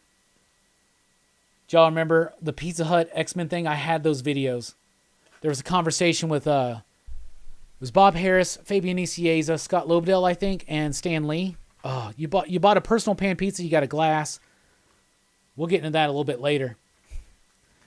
And really fun stuff. I do want to point this out because I saw this earlier. Quaker Oatmeal, Kids' Choice. Dudes, I'm telling you this. I remember that this strawberries and stuff oatmeal flavor was the shit. It was absolutely the best. And on the back, we got the X-Men Tiger Electronics game. I love this book. It really captures the feel of the animated series because it's literally the first 7 minutes of the first episode, which I watched. I found it on YouTube and I watched it as well. I'm really definitely going to hunt down the next 2 issues. Now, they had more issues published in the UK, but I've never read those or I've ever even seen them. But right now, I'm on the lookouts for Biker Mice from Mars number 2 or 3. So if anybody out there can help a brother out, let me know. But that's Biker Mice from Mars. And I do want to point out the Marvel subscription sheet right there, because sometimes we look at their comic books today and we're like, man, they don't really publish as many comics as they did. Now, this is 1993. This is the heyday. So I want to point out all these damn books. Like, for instance, you see Biker Mice from Mars down there. You could totally subscribe to this book, but it only lasted 3 issues, right? And then it would have just went over to somebody else. But at this time, Marvel was publishing Amazing Spider-Man, Avengers, Barbie Fashion, that's right, 2 Barbie books, Captain America, Daredevil, Dark Hawk, Doom 2099, Fantastic Four, Guardians of the Galaxy, G.I. Joe, Incredible Hulk, Iron Man, Marvel Tales, Namor, New Warriors, Punisher 2099, Quasar, Ravage 2099, Silver Sable, Silver Surfer, Sleepwalker, Spectacular Spider-Man, Spider-Man Classic, Spider-Man 2099, Thor, Thunderstrike, Uncanny X-Men, Web of Spider-Man, X-Factor, X-Force, X-Men, X-Men 2099, X-Men Classics, X-Men Adventures. Damn, there's so many X-Men books. Sounds familiar. Wonder Man, What If, Alpha Flight, Cyberspace 3000, Deathlock, Deathhead 2, Doctor Strange, Excalibur, Ghost Rider, Blaze, Spears of Vengeance, Ghost Rider, Moon Knight, Morbius, Night Stalkers, Nomad, Nova, Original Ghost Rider, Punisher War Journal, Warzone, Ren and Stimpy, Secret Defenders, She-Hulk, Spider-Man, Tech World, that was the William Shatner show, Transformers Generation 2, Warlock and the Infinity Watch, Wolverine, Hyperkind, Ecto Kid, Hawkman and Hex, Saint Sinner, those were all the Clive Barker ones, Conan Saga, Gru, Savage Sword of Conan, Hellstorm, Cable, Law Dog, Dark Guard, Harrowers, Pinhead, Marvel Comics Presents, and Marvel Age, and Thomas the Tank Engine. Holy crap. That was a lot of production. By the way, Biker Mice from Mars was on there. Anyway, a great book, a cheap thing to find if you're a fan of the original series and the original toys. You might as well hunt down the 3-issue series, and that was tonight's Marvel in the 90s. First Marvel in the 90s of 2021. When I picked this up last week, I was like, you know what? 100% I can do a Marvel in the 90s next week because it's just 1 issue. And I hate doing this, but I literally showed you every page in it. Joe says, wasn't Dan Slott writing Ren and Stimpy then? I have some of those issues he wrote somewhere. Was Dan Slott writing that? I didn't know that was him. One thing that's always been interesting to me is to go back and find some of these licensed books from the 90s and see what talent was working on them. Because like people like Dan Slott, they were working there for a while. And back in those days when there were that many books, like literally 2 different Barbie books, you know what I'm saying? You intern at Marvel and they're like, yo, we need someone to write 8 pages of a Barbie book. Your first big break may be doing a backup story in Barbie fashion. Like, what? I miss those days. Marvel doesn't license near as much as they used to, but they do, of course, have some licenses right now. Star Wars, Conan, and now upcoming Aliens and Predator. So we'll see what they do with it. But I really like the heyday of Marvel when we had Beavis and Butthead comics and Ren and Stimpy and Biker Mice from Mars. And I'm pretty sure Silverhawks was them. You know, Jim Shooter, who's going to be at the Huntsville Comic and Pop Culture Expo this year. Jim Shooter says, like, I'll license anything to make money. Star Comics, you know, they did He-Man comics. They did Thundercats. They did Heathcliff comics. Can I get me a Heathcliff run? Anyway, super excited that we brought back Marvel in the 90s. We're about to take a break. When we come back, we got more show because we're doing the Stuck movie review. Stuck. That's right. Stuck was a Stuart Gordon film from 2007, his final film, feature-length film. I'll be talking about that because I revisited it after last night's Dylan's horror show. We're doing a top 5. Twitch already figured it out. Top 5 G1 Transformer characters. We got show and tell, and we got more. Joe says, I love the Evan Dorkin Bill and Ted comics. Joe, you know he's doing the new one, right? They just finished it over at Dark Horse. But Evan Dorkin was the writer, and he did the covers. And I love those books as well. I got the Boom collections of them. Because Station, we're big Bill and Ted fans here. But he was the writer of Bill and Ted Are Doomed, which is the bridge kind of a little bit between Bill and Ted Bogus Journey and Face the Music. Anyway, we'll be right back here on Pop Culture Philosophers for Act 3.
Welcome back, everybody, to Rockin Robbie Live here on Pop Culture Philosophers. I am Rockin Robbie. Join the PCP Army. It's the official Pop Culture Philosophers Facebook group. If you're on Facebook, you might as well follow Pop Culture Philosophers there. We're also on Instagram. You can follow me on Twitter at the Rockin Robbie. You can support the channel at patreon.com/PCP, like these fine PCP Patriots right there. Lots of familiar names there, people that are here right now. So thank you so much, Station. And, of course, you can do so with Super Chat, and you can check out popculturephilosophers.com for podcasts, blogs, and a whole lot more. Upcoming this week, we have Talking Comics Live on Wednesday night. Then Thursday night, we have Chaos and Comics joining me for a conversation. That's 8 p.m. Central Time. Friday night, 9 p.m. Central Time, PCP Movie Night. Boys in the Hood is the movie of the week. And then Saturday, Dylan's Horror Show. This week's subject, Top 10 Creature Features. So there you go. So what's up? This show is driven, fueled, if you will, by your questions, thoughts, concerns, comments. Get them out right now. We're in the final act. Though we do post-credits, I hear, is the rumor.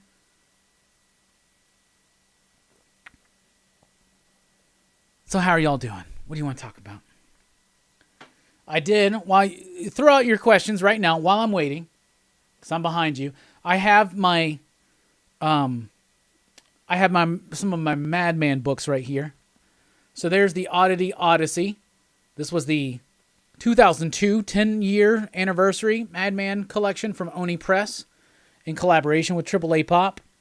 So that was the first 3 issues plus the first appearance in graphic music. Then they did Madman Adventures. That was the next 3 issues right there. Then it goes to Dark Horse. This is the original Dark Horse Volume 1 when they called them yearbooks. Yearbook 95 Madman. Then we have Madman Comics Volume 2. Introduction by Kevin Smith. And it was probably Kevin Smith that honestly got me into indie comics. That and a guy named Mike who ran a comic shop called the Comic Corner that I went to. That got me into Bendis and Allred and Mignola and Miller and Darrow.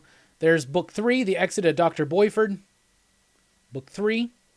And then the final book from the Dark Horse run. And it's Heaven and Hell. This collects G-Men in Hell. And the final issue of the Madman comics. So there you go. So the new hardcover is basically going to be these, I believe. Like these first 4. But I'm a big, big Madman fan. And so should you be. Let's see here. People talking about sorting collections. I got to sort my collection because I think Bueller wanted me to be his partner on the Valentine's Day comic gories. I think they're doing a bromance version and Bueller wants me to be his partner. I got to get my shit in order. It's out of order, but half of it's in order because of the last time I was on Comic Gories. But it doesn't matter if your stuff's in order because you got to find the best covers that are most likely to fall into a category, right?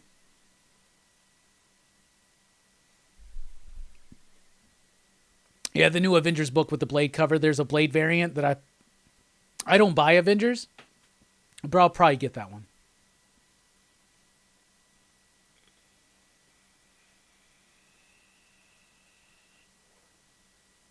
That is hella romantic, right? As my Valentine's plans, everybody so far is to apparently be on Comic Gories as Bueller's bromance partner. Hell yeah. I have a longbow to do as well. Who would you want to see as Blade in a movie? Well, Mahershala Ali, I'm ready to see him, who's actually been cast as Blade. Aside from that, let's put some mad respect on Sticky Fingers. From Onyx? Come on, Sticky Fingers. Sticky Fingers was an amazing Blade in the live-action series from Spike. Sorry. It's true. Savage Dragon 83 through 85 is the crossover with Madman. That's right. And Savage Dragon crosses over in issues of the Atomics. I don't have those Savage Dragon issues. I need to get them. I don't own the I don't own the first appearance, the graphic music. I really want it. I've got all the Dark Horse series single issues now, and I have all of the Image series. I have all of the Atomics. I have all the one-shots.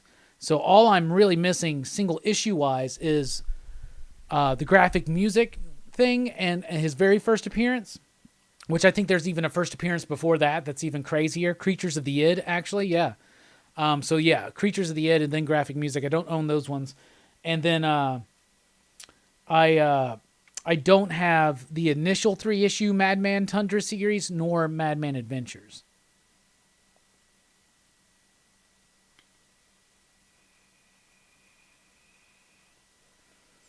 I'm not only the Madmen's Men's Club founder, but I'm also a client. I like that, Jeff.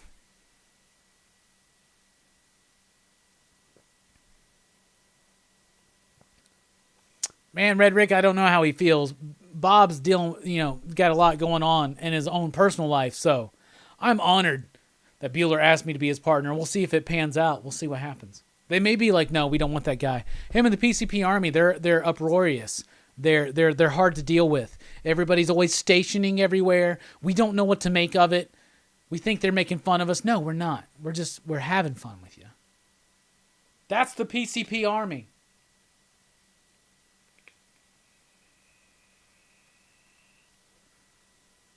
I organized my undies today as well, Jeff. Seriously. Sunday is laundry day in the Rockin Robbie PCP household.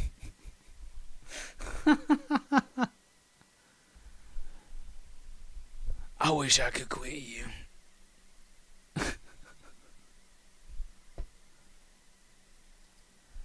Fable says, right now I'm doing a Venom box organizing. And shit, did I get a lot of Venom variants and second prints.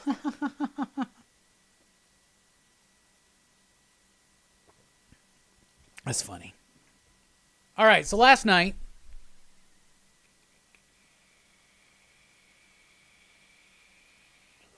I'm sorry, but when you listen to that shit from back in the 90s and you listen to Onyx, like, Sticky Fingers was mystical before mystical was mystical. You get what I'm saying? Like, Sticky Fingers brought a flow and an energy and a rawness to those vocals.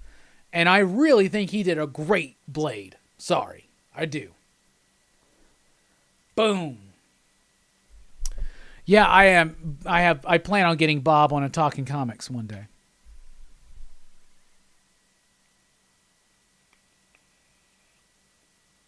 Yeah, there's still people in some chats that are confused when we station the hell out of the chat room. Well, just let everybody know. It means be excellent to each other.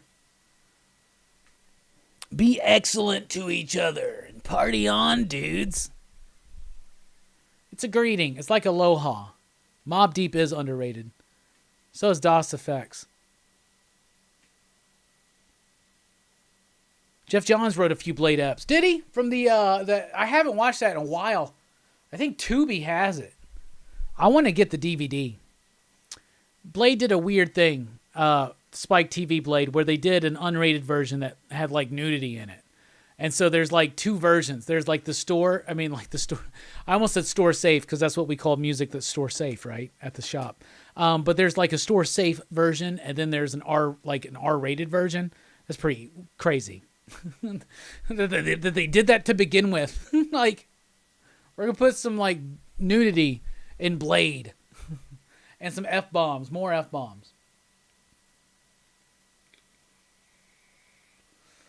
It's funny, because a few years ago, when the Deadpool movie was coming out, I was this big guy, and I was like, some of our early videos, like, this is why it shouldn't be R-rated, blah, blah, blah. Comic book movies shouldn't be R-rated. Meanwhile, I'm like, Blade's the best comic book movie ever made. A little hypocritical, but it happens.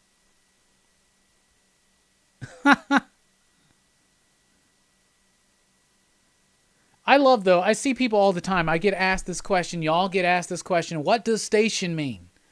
And we always tell them it's something from Bill and Ted that we have adopted. It's a universal greeting. And it means be excellent to each other and party on. It just means hello. How you doing? It means rock on. It means thank you. It's like aloha. But We have owned it. And here's something crazy. The station bit never even happened until after we actually had Chris Matheson on the show. Y'all, I really hope that when he does his next book, he wants to join us again, because y'all would blow his ass away now. Trust me. Trust me.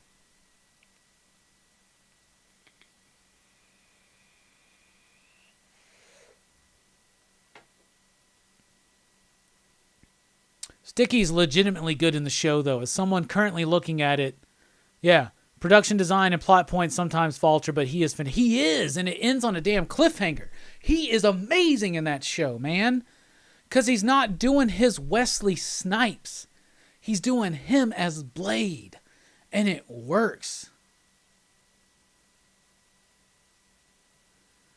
Red Rick says, do not, I say again, do not play a drinking game, taking a drink when Bob says absolutely or I agree. You'll be effed up in a matter of minutes. Yeah, don't do that when Dylan says phenomenal, and don't do it when I say fantastic or awesome or station. Station belongs to the PCP Army. We claimed it, says Fable. I think Fable is one of the full-on leaders of the PCP Army, y'all. I mean, the man who helped realize the dream of Ghost Thrasher. Yeah, there's a box set of the TV series on DVD that has all the unrated material and all the episodes together. You don't even need to get that in the movie set they did later. It's just, I like that show, man. I really do.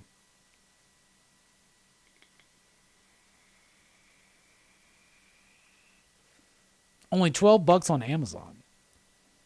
Oh, my beer's super full right now. Look at that.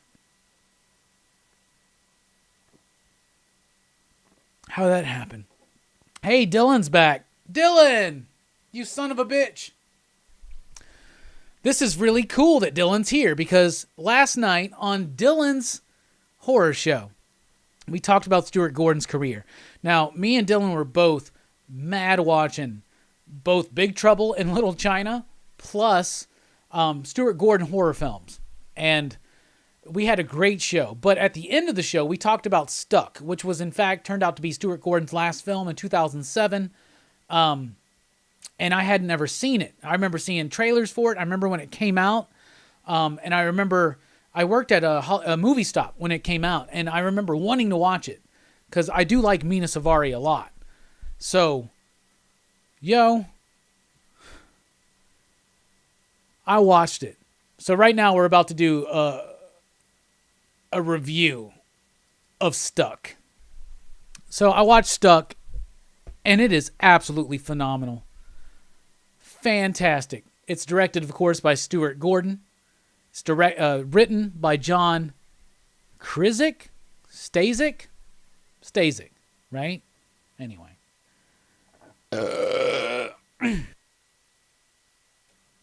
Excuse me. I thought I muted that. Anyway, it stars Mina Savari, and she is awesome in this movie. It's got Stephen Ray in it. He's in, isn't he in V for Vendetta? So he plays a dude who's like had the worst day of his life. He just got kicked out of his apartment. He's trying to find a job. He's going through the runaround. And this is basically his first night being a homeless man. So this movie is like an empathic horror film, I would say. Some people would call it a thriller, but I think it's a horror film. So anyway, Mina Savari is a nurse at this house, or at this hospital, right? And he's having the roughest day of his life. Their paths cross one night when she's coming home from the club, and she hits this dude with her car while she's like super high. She's offered a promotion, by the way, and now she's like super freaking out and worried. Now, he literally gets stuck in her windshield, and he's like bleeding and dying on her windshield. She makes it home. She convinces her boyfriend to like help her out. He shows up and he's all like, "Oh yeah, baby, we'll take care of it. Don't worry. You hit a bum, no problem." Like, little does he know that she's literally stuck in the windshield of the car in the garage. It is so freaking messed up. So now, because she makes this like just random decision to just drive home, now she is just spending the rest of the movie covering up what's going on. Meanwhile, the dude's not dead, and it just keeps spiraling out of control. man. Stuck was absolutely fantastic. Every actor gives an amazing performance. It's gory, but it's got some really striking in your face moments, but it's not quite like what you're used to with From Beyond or Reanimator or Castle Freak. But to me, it's one of the most accessible movies of his that does strike very hard. And like I said, it's an empathic horror film. Mina Savari does an amazing job in this movie. Stephen Ray does an amazing job. Everybody in the movie is phenomenal, as Dylan would say. This is highly touted by me. I freaking loved it. I think it's one of Stuart Gordon's best films, and I wish I would have watched this before we did the show last night. Stuck is on Tubi right now. You can watch it for free. I highly encourage you to do so, and then let us know in the PCP Army what you thought about it, because that movie is awesome. It's an hour and 25 minutes. It's super quick, and it brings this level of humor to it at times, right? But at other times, it's just so messed up. This dude's literally just stuck in her windshield, and he's dying. And there are moments where she's just trying to get her phone out of the car, and he's like, help me. Why don't you help me? And she's like, I don't know. And like the way it ends, this movie is so fucked up. Like, I freaking love it. Stuck for the win. And out of 5 possible you digs, I would give Stuck 4.5, 4.5 you digs for me. I think it's one of Stuart Gordon's. I think it's in his top 3 movies. Seriously. Anybody seen Stuck? Station out, represent. Let me know if you've seen Stuck. If not, y'all, I highly encourage you to check it out. That movie was freaking amazing. And it's great because like her boyfriend's this like drug dealer guy, right? And he even tells her like, yo, you ran over a homeless guy? Like, no big deal. Like, that's nobody cares. But she doesn't tell him to do. So like, he's like, we'll take care of it. I've done this plenty of times. But he's acting out. You can tell. So when he has to, like, it is so freaking fucked up, this movie. I don't want to spoil it anymore. This movie is fucked up. Now they did do, in India, they did a remake of it called like Accident on Something Road or something like that. And there's a new movie called Stuck that's been out, or a newer movie. But yeah. Dylan says, wow, top 3. That's a big statement. Can't wait to check it out. Bruh, I'm not even kidding. This movie was fucking awesome. And it was fucked up. And he didn't even have to have like monsters in it or nothing. It's literally like, imagine it, man. It's just this girl. She's a young woman. She doesn't have a lot to do. She's a nursing. She's a nurse at this like old folks home, right? So she has like empathy and compassion. But when she hits this dude, because she's fucked up and she was just offered a promotion, by the way, her boss is played by Gordon's wife. And Gordon has a cameo in the film, and it was really bittersweet because this was his last feature film that he did, though it was a while ago. Oh my goodness. Like, Stuck was really freaking well done, man. And at the end of it, it makes you feel. It makes you think. And in the meantime, it's fucked up. You see old men shitting themselves. You see this dude stuck in this window getting, like, gnarled out by this glass. Like, y'all, this movie is wild. It gets very funny at times. It's very serious and dramatic at other times. And it is just off the wall, unexpected. And I loved it. Oh my freaking goodness. Y'all need to watch Stuck. It's on Tubi right now. You can download Tubi. It's an app. You can get it for free. And you can watch it. It's freaking fantastic. And I love how me and Dylan did the horror show last night, but I'll probably be watching Stuart Gordon films all week long because tonight after stream, I'm watching Fortress.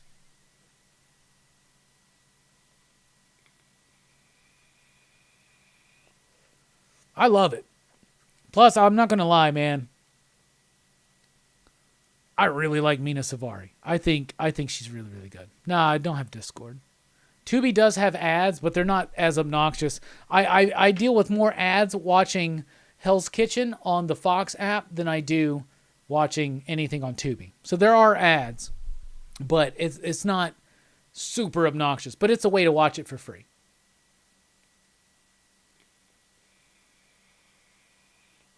And like almost every Stuart Gordon film is on Tubi. Every single one except for Fortress. Fortress isn't on there. Dolls isn't on there. And let's see. Wonderful Ice Cream Suit's not on there, and Space Truckers. Everything else is on there, and including the Masters of Horror. In fact, for my top 5 tonight, I almost decided to do top 5 Masters of Horror episodes. But I decided to save that because we're going to do that on Dylan's Horror Show. Speaking of that, let's take another look at what's coming up this week. Thursday night here on the channel, join me for a conversation with Chaos and Comics. Friday night's PCP movie night. Boys in the Hood is the movie of the week, so watch Boys in the Hood. In the midst of all your Stuart Gordon, Robot Jox just left today from Tubi. Just today? Crazy. But Dylan's Horror Show, Saturday night, creature features. And if you missed last night's episode about Stuart Gordon, definitely check it out.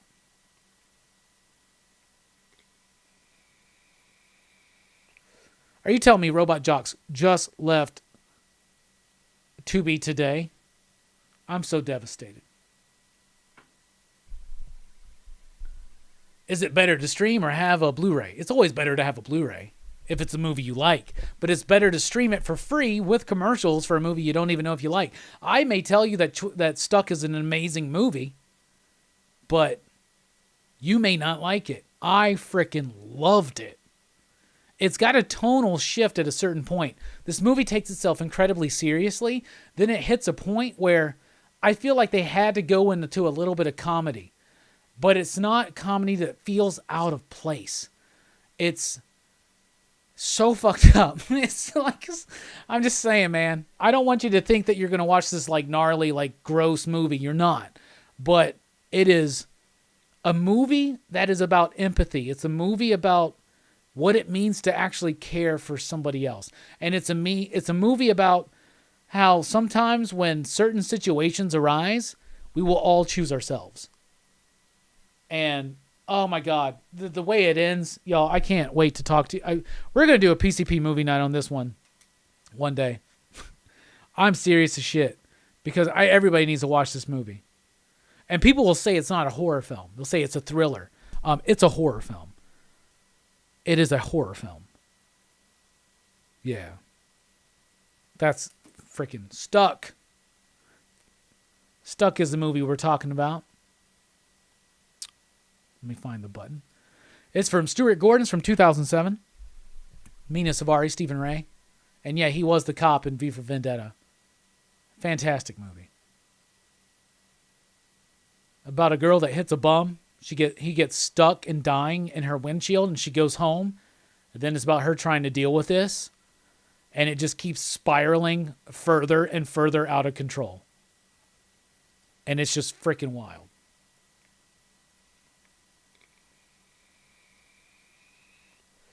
Freaking wild. Yeah, Boys in the Hood's a hard movie. I hate watching Boys in the Hood. I love that movie, but I hate watching it. Same with American History X. The same with Last House on the Left. This movie's not as tough to watch, though. It handles it in a... This movie will... When this movie was done, I wanted to go, like, buy someone dinner. Like, I just wanted to go take care of my fellow human beings. You know, like, this movie is freaking fucked up. It's on Tubi right now, TK's Batcave. By the way, station, TK. I can't wait. TK, when are we going to get you on a PCP conversation? We got Chaos coming up this week. We're going to have to get TK on here soon. TK, would you be willing to come on here with me on a Saturday night and chat for like 2 hours about just BS and pop culture? Horror movies and whatnot? And I'm sure we're going to get you on a Dylan's Horror Show soon. We've talked about you. We know who you are. We've watched your work. We find you worth it.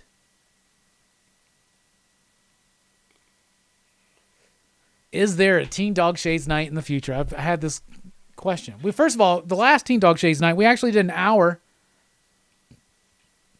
The first hour of 2021 was the Teen Dog Shades night on our New Year's stream. I think that's hour 4 or whatever. Is there a Teen Dog Shades night? So, first of all, let's address this. Next week, there is no Rockin Robbie Live on Sunday night because it's Super Bowl Sunday. And the week after that, there's not one because it's Valentine's Day. So 2 weeks in a row of no Rockin' Robbie Live, and I know we're just getting back into the swing of things after the holiday break, but don't worry.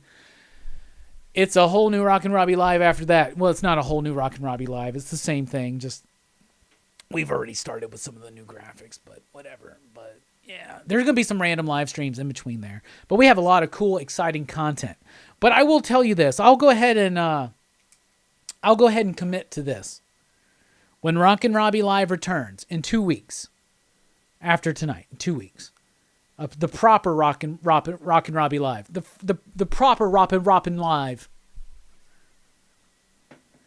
that will be a Teen Dog Shades night, because it has been a while since we had a proper Teen Dog Shades night, and I think we're ready for it.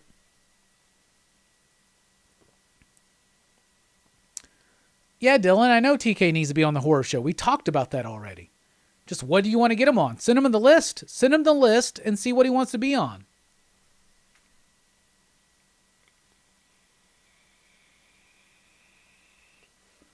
Arminio says, loving all the live streams, but Rockin' Robbie Live is my favorite because the PCP Army gets Robbie all to ourselves. Station. That's why I love this one too.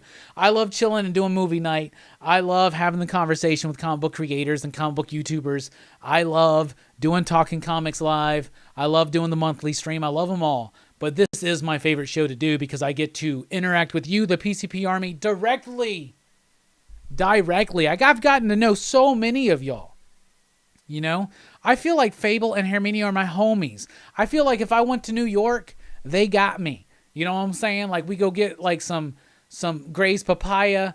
We go watch a Broadway show. We go to a Yankees game. Like I'm ready for that day. It's gonna happen. It's gonna happen. It's gonna be a while till I want to go to New York, though. Unfortunately, at this point. But Portland's the trip for 2021. Later in the year, hopefully, we'll get that crowdfunded soon. Words, sentences. Breaking my Valentine's Day heart. Yeah, I don't want to be responsible for anybody feeling like they got to be on a Valentine's Day moment with their partner and they got to check in on Rockin' Robbie Live. Plus, maybe I got some plans. I don't, but maybe I'll come up with some plans. Y'all are all worth it, by the way. Never could figure it out, says found the channel through Small Town, and God bless Rock. Bruh, you're the dude that wanted to give me a hug. Let's give each other a virtual hug right now. I'm serious as shit. Bruh, I loved your comments. Thank you so much. I appreciate you, man. You're worth it. Station. Thank you so much for your support and finding us. And that was a great conversation. I should have put a link in the description below, but I didn't. But y'all, look it up. Small Town Collectibles, YouTube channel, very small channel, very much worth it. And he's doing a series of interviews called 10 Questions, and I was his latest subject. And I had a great time talking with him. And honestly, that we filmed that episode 2 days after Creamsicle passed, and it uplifted me. You know what I'm saying? So, Small Town Collectibles, super cool dude. An Anthony Davis fan, Kentucky fan, basketball fan, sports fan. We were talking about sports for like 20 minutes before we even started the interview. So definitely check out that show. Type in Small Town Collectibles, Rockin' Robbie. You'll find it. He also did an interview with Bueller and Jim Mint, and those are definitely worth checking out as well as other interviews, and he's got exciting things to come. So there you go. The PCP Army will totally be your Valentine, Red Rick. I speak on behalf of the PCP Army. Hey, we got a super chat from Aegis Comics of Alaska. Your fans from Alaska, great show, great content. Thank you so much. I'm envious of you in Alaska because you have so much of the day to look forward to. You could watch 2 Stuart Gordon films after the stream. Aegis, thank you so much. You just triggered it.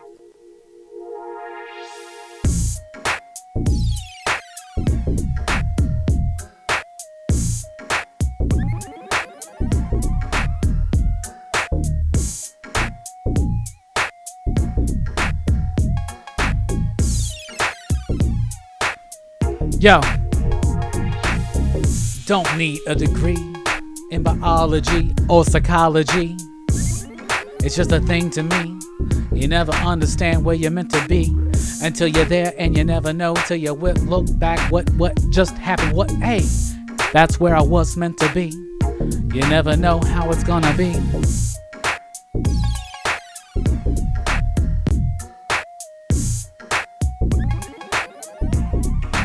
How it's gonna be. This one is written for another beat, but let's do it. You ready? Yo, my name is Contact. I be forming a pack, throw it back, kick you in the chest, bitch. It's like that, I'm not violent. I prefer to be silent, it makes sense. Get your lot in life, and then you pay the rent. What can't nobody be denied? What they need for life? But like Dragon Eddie, I steal it in the night. I can't do much without what I need. Fly up with the sword, make you bitches bleed. So please don't believe a lot of what I say, cause about one half the shit, it doesn't matter anyway. I'm not the kind of person, and I'm not the kind of man. Do I have to spell it out? You bitches understand, I'm not a baddie, I'm not a crook. It's what I look at, just don't matter how you put it. It's not my book of other people out there who will prey upon the weak. A good, righteous person, that's what I seek. So I'm sick of all you fuckers trying to be what you're not. You're bitching about problems that you ain't got.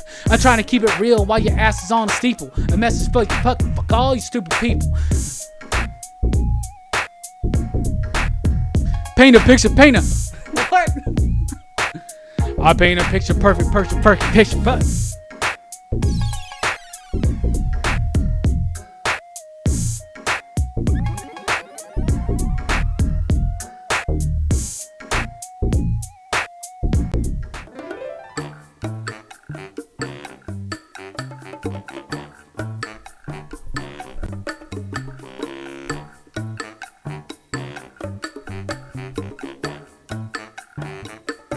Hey, hey, hey, hey, hey. Oh, oh. How are you feeling out there? You never know where we're gonna be tonight. Oh, radio. Let me tell you about this little man I know. His name is Hellboy. He was brought to the earth some long time ago to save it all, destroy.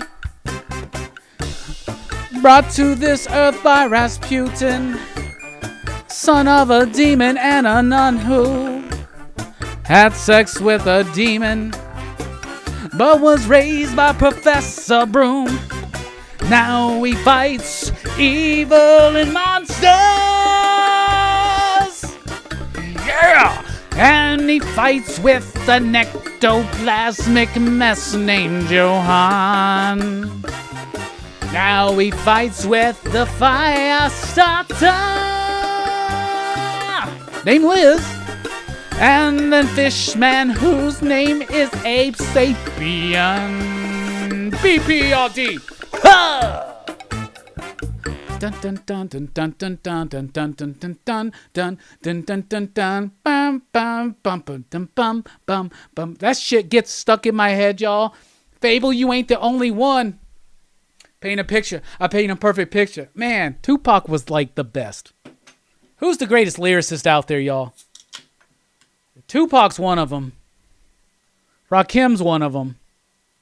Nas is one of them. Who else? Who else? Who else? That was the first three off my dome was Tupac, Rakim, and Nas as the greatest lyricists of all time. First three off my head. KRS-One. Logic. Okay. KRS-One. Bro, you ain't kidding. By the way, KRS-One on the Blade soundtrack. Chuck D. Chuck D. Okay. Respect for that. Hell yeah. Ghostface, MF Doom. Y'all, a sad station for MF Doom. Biggie Smalls was the best freestylist. I suck at freestyle, y'all. I suck. It's never been my strong suit. Tech 9 says Dark Purple, Gold Roses. Talib Kweli. Mac Miller was underrated. Fable Nas. Nas, bruh. Nas. One mic alone puts it there. Rakim, Fable, me and you are right there, man. Nas, Rakim, and I said Tupac. That was like the first three in my head. Yeah, Nas. I'm loving the Nas respect. I was playing some Nas the other day. Jay Strick comes into work. He goes, "What you know about that shit?" And I'm like, "Fuck you, motherfucker. I was there, okay?" First of all, Jay Strick, cool as shit. I love Jay Strick. But yo, he's a youngin'. He's a young buck, right? To come at me and be like, "What you know about Nas?" Motherfucker, I goddamn bought I Am. You get what the fuck I'm saying? Fuck you. I bought It Was Written. Like, I remember the day Nostradamus came out. I was ready for it. I was up at CD Exchange just being like, let me in, the new Nas CD is here. And I pre-ordered that shit, motherfucker. Fuck you, Jay Strick. Posing ass fucking young buck wannabe hip-hop lover. Fuck you. I hope someone points that bit out to him. Asking me what I know about Nas. God damn. Jay Strick's like mid to late 20s. Fucking young kid. What do you know about Nas, Robbie? Bitch, I was there. Anyway. I just Chris Claremonted Jay Strick so hardcore. This is what happens when we hit the third act of Rockin Robbie Live. We're nearing 3 hours. We haven't even gotten to the top 5 yet. Y'all, how long are we going tonight? Oh my goodness. Jay Strick grew up on Barney songs. Nas has kids older than Jay Strick. You're right. That's all right. Jay Strick can, if this starts a PCP a beef, whatever, because it's all on his shit, you know. And if he wants to hate, I'll just look at him and be like, you know, like it's like Diddy said on that Nas track that I was there for, after all the other good shit, good shit. You can hate me now, but I won't stop now. Come on, man. Nas is like one of the goats. Nas is the goats. Jay Struck. No, I just thought it was ridiculous. He looked at me, he's like, what do you know about Nas? I'm like, this motherfucker is coming to me, like 13 years younger than me, being like, what do you know about Nas? What the fuck do you know about Nas, dude? Just kidding. Ether. Oh my God, Ether is like, Ether's too real. You get what I'm saying? Ether's too real. No, the best dance and rap's not Diddy, Stefan. I'm sorry. It's always been Hammer. It's always been Hammer. He can do that glide thing. You know what I'm saying? He can do that glide thing. Jay-Z is good. And the good thing about Jay-Z, at least allegedly, according to him, he doesn't ever write his lyrics down. He like comes up with them and they stay in his head. I'll be honest, lyrically, New York hip-hop is better than any other hip-hop, lyrically, to me. That's just me. Now, obviously, I love my Southern shit. I love my Outkast. I love my Lil Wayne. You know, I love my Southern shit. And I love my West Coast. I love my Dre and Snoop and all that Death Row old school stuff. Like, I love all that. But, and I love my Oakland, Hyphy, E40. Yeah, I love all that. Blow the whistle. Why am I forgetting his name? Bitch, why am I forgetting his name? Oh my God. And also, speaking of Oakland, Dell, Hieroglyphics, Souls of Mischief. A little short, too short. What the fuck is wrong with me? Jesus, there you go, yeah, too short. Embarrassing. Once again, it's just like earlier when I said Pointer Sisters instead of the Weather Girls. Blow the whistle. Blow the whistle. Fuck yeah.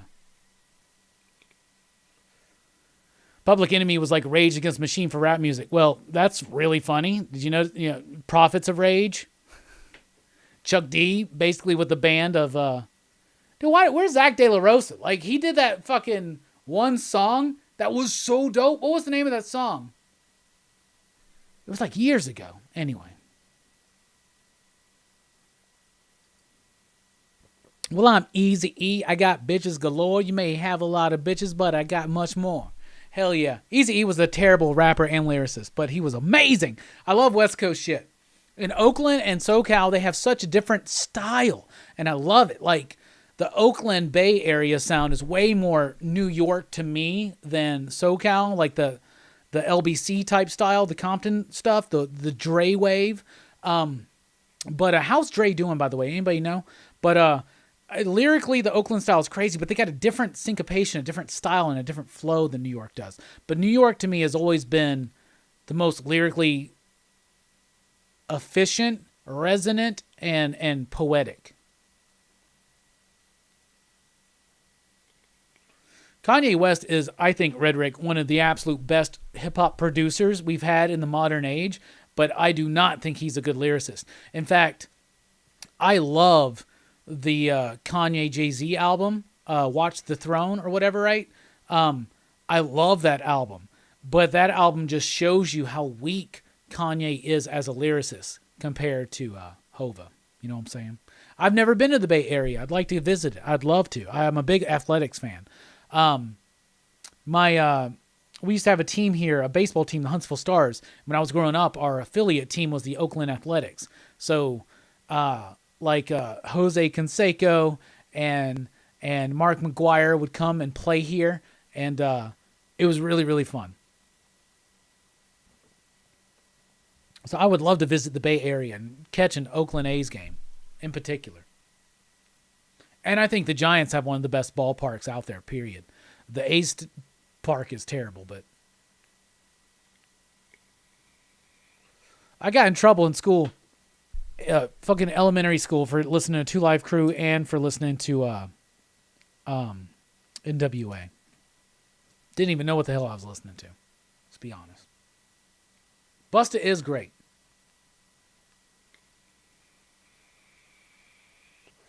Kanye's got some great albums. My favorite Kanye album is 808s and Heartbreak. And I think that's his best lyrically, to be honest. But he lost it. I don't know what happened to Kanye, but somebody needs to check on him. Someone needs to give him a healthy station and see what's going on. Just saying. All right, it's time for a top 5. Yeah, the Beastie Boys are the shit. Let me tell you, you can't forget the hits, because the Beastie Boys, they are the shit. Mike D, Ad Rock 2, and MCA. R.I.P., yo. Station. It's too cold, Mikey. I'm not going to acknowledge that. I really want to know how he's doing. All right, it's time for a top 5. Tonight's top 5 is top 5 G1 Transformers characters.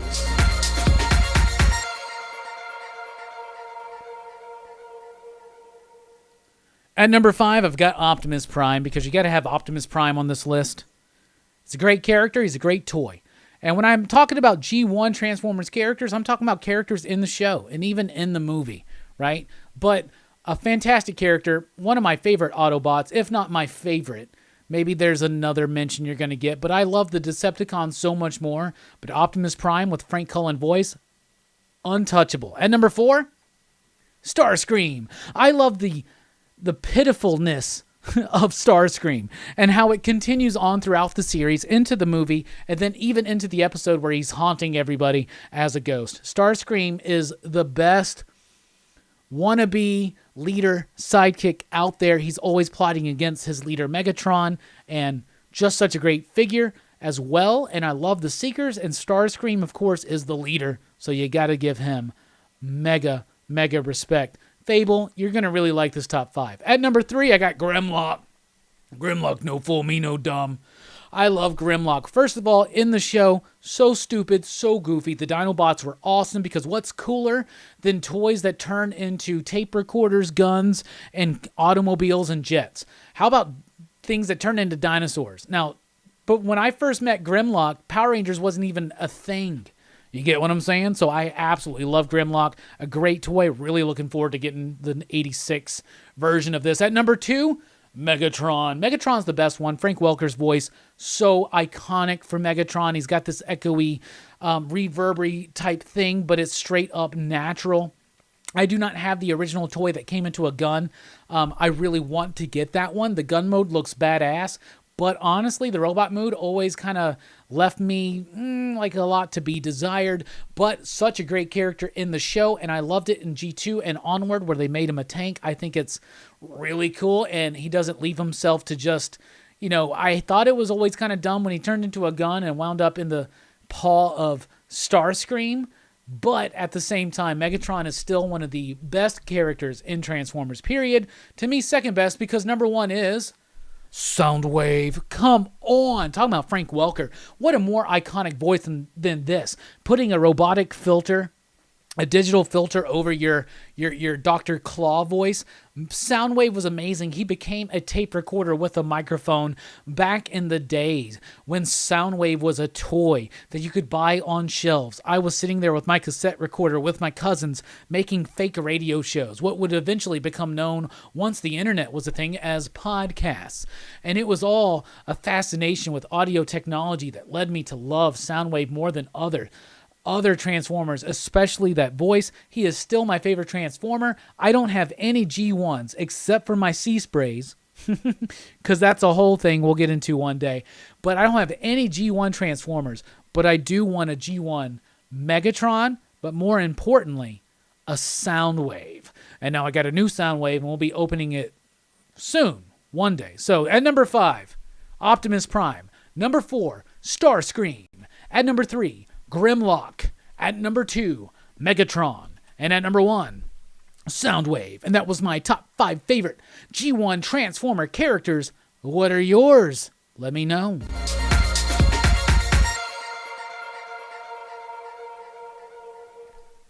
So there you go. Fable says Optimus Prime, Grimlock, Megatron, Soundwave, Starscream. We pretty much have the exact same 5. So there you go, Fable. That's awesome.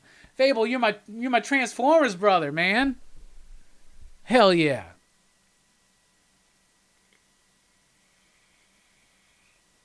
Red Rick says Optimus, Megatron, Soundwave, Bumblebee, and Starscream. Very nice.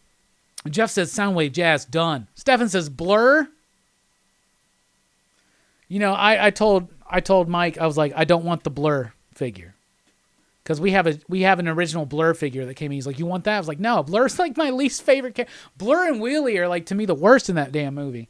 Anyway, that's really cool, though. Starscream as well, though. Ravage and Laserbeak, special shout out. You know it. Damn, I feel like we got to... I wasn't even plan on opening the Soundwave tonight. I was going to open Ghostface, but maybe we should do... Who knows? Hey, Bueller's in the house. Bueller, what's up, my man? Anybody still watching, hit that thumbs up button. Bueller's in the house. Everybody stationed for Bueller and for chalupas, real chalupas apparently, which they serve in Oregon. Not here. But what not? I think I want to get the new Devastator. It's like $150 or whatever, but they've re-released it. I think I want that. I think it's worth it. It's a lot of money. But come on, right? Love the Netflix Toys That Made Us series Transformers episode. Megatron was a good guy in Japan before the good... Yeah, Red Rick, Toys That Made Us was amazing. The Power Rangers episode's great. Bueller, I think the show's going great. Like, we did so much tonight. Let me tell you what we did tonight. First of all, we did the first 6. I showed 6 movies from my Blu-ray collection. We talked about our Pick of the Weeks. We talked about comics that were coming up this week and what we were excited for. Then we talked about a DC sneak peek. I mean, if I make these graphics, I might as well use them. After that, which, by the way, my DC pick of the week was Swamp Thing #2, Future State. It was awesome. And they really... Bueller, let me tell you this. Rom V is able to take what was brought about and established in issue 1 and completely resolve it in a very impactful way. Like, I was really, really excited with that. Then we went into a critical incision on WandaVision.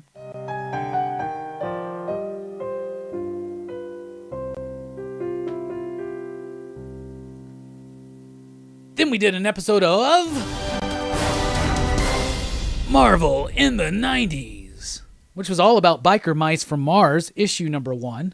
Then we did a movie review of Stuck from 2007. This is available on Tubi, Bueller. I definitely encourage you to check it out. You can watch it for free with some commercials, but this movie was so fucked up. I would love your take on this. Maybe you could watch it before the next coffee video and let us know and give a shout out to Dylan's Horror Show or something. I don't know. I'm not putting pressure on you. And then we just recently finished up our top 5 favorite G1 Transformers. So that's what you missed, Bueller, in a nutshell. So what were your favorite? What's your favorite G1 Transformers characters? Bueller, were you a Transformers fan? What's your favorite Transformers character if you got one? Bueller says Stuck. I've seen it. Bueller, what do you think about it? Did you like it? Isn't that fucked up? It's so messed up, man. And it's such a sad movie, but at the same time, it's kind of funny and just fucked up, man. Are you getting Ron V's limited series about the Avatar death? Yes, Eddie. In fact, I'm going to get every single Ron V series coming up.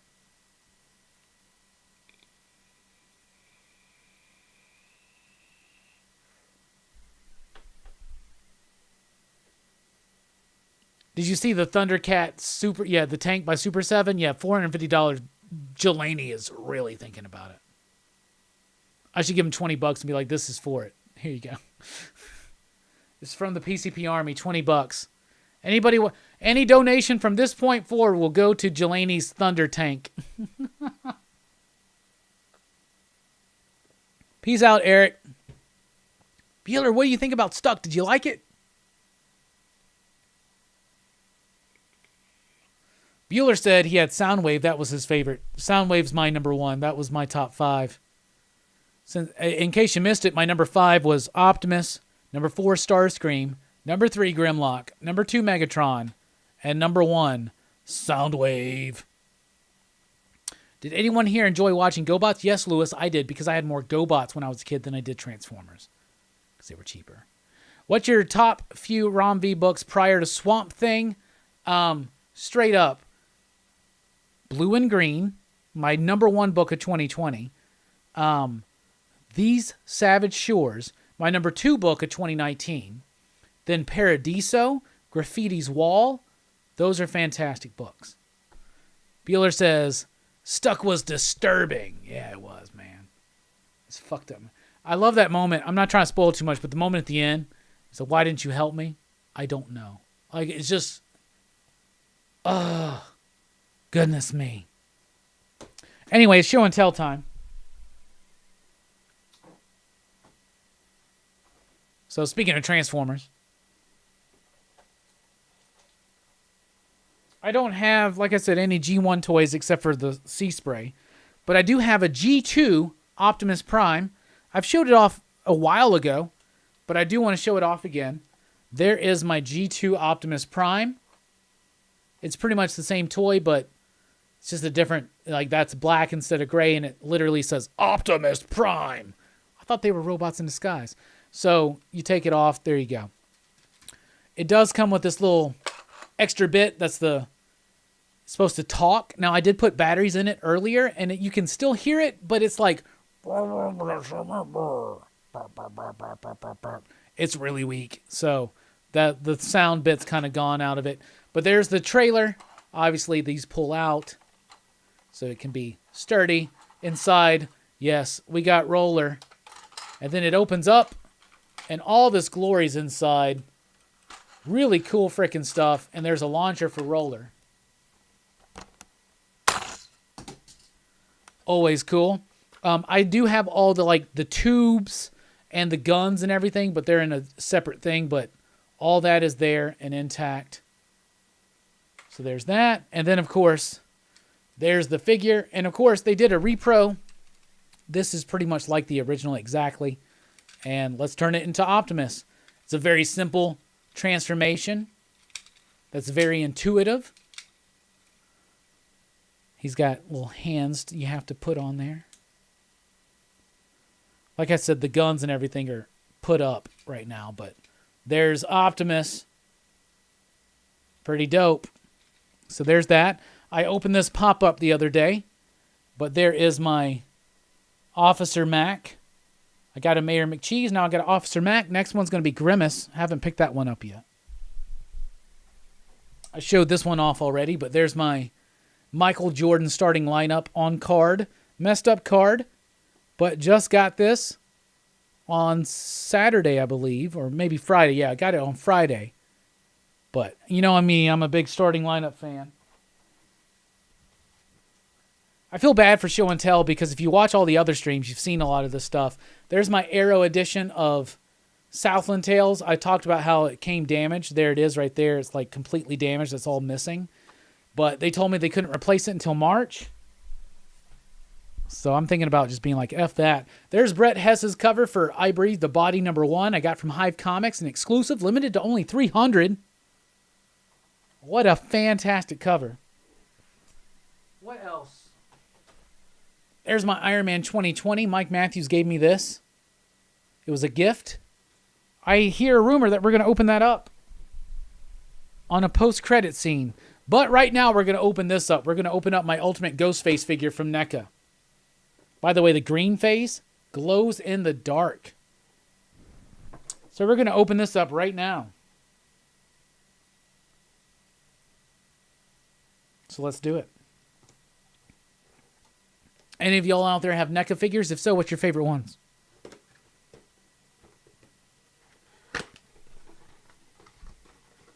I love them all. I'm really excited for this one. So you get multiple faces. But like I said, the green one glows in the dark. He's got the Reaper. He's got knives. We're just going to pull the figure out and see how it... I just lost so many bits and pieces off of this.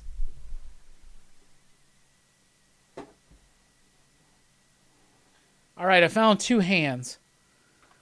But I feel like I lost a knife too.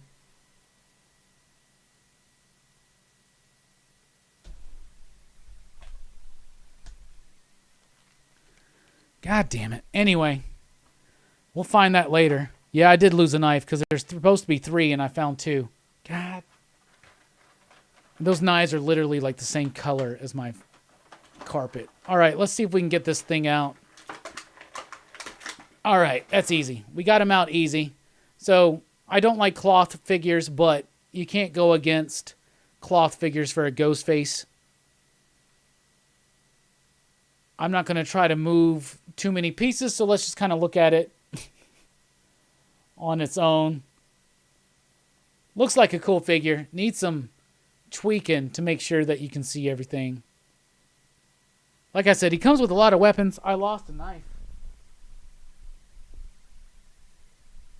Somewhere down there. But anyway. Pretty dope. Bueller's got to go. Don't worry, buddy. We're almost done. Thank you for stopping in, Bueller. Pretty dope figure. I'm very excited to put him up there. Or her. I guess this could be the ultimate Ghostface. It could be anyone you want.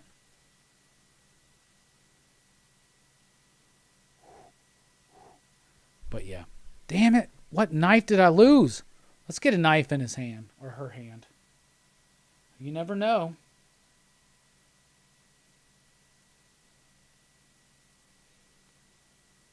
Not bad.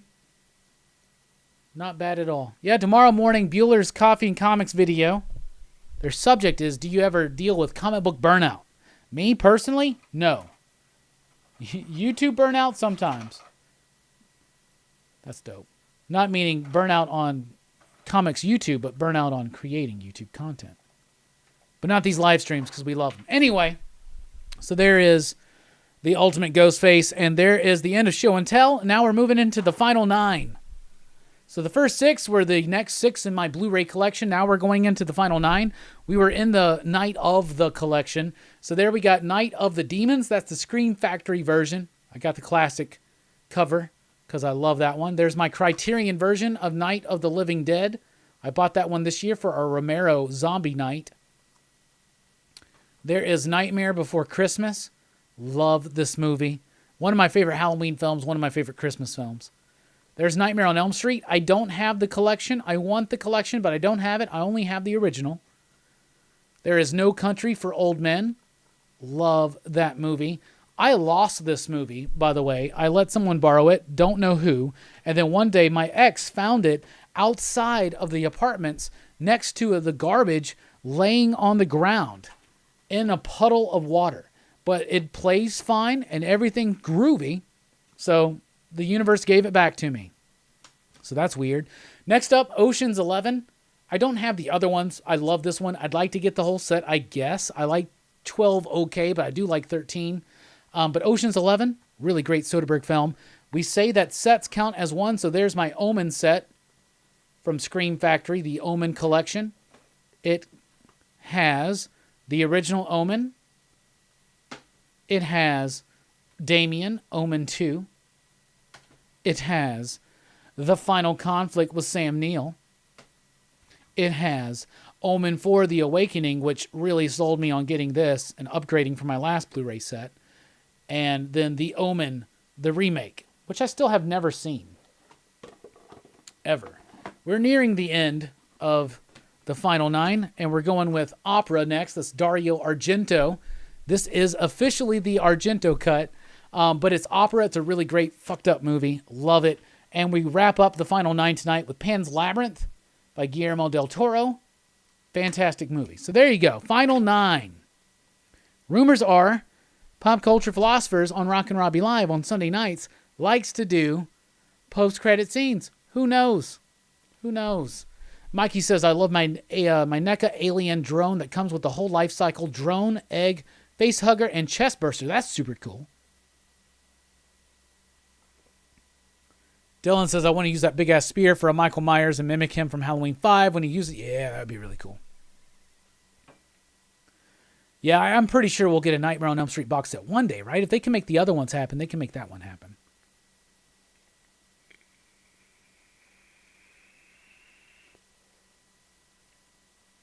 I've seen Princess Bride. Pan's Labyrinth, 5 you digs, I agree. Anyway, that's it for Rockin' Robbie Live for now, for tonight. Y'all have a good one. Stay safe. Keep your heads up and station. We'll see you next time, y'all. Thank you so much for joining us. We're out. Thanks for rocking with us.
Is that not just the most amazing comic book ever?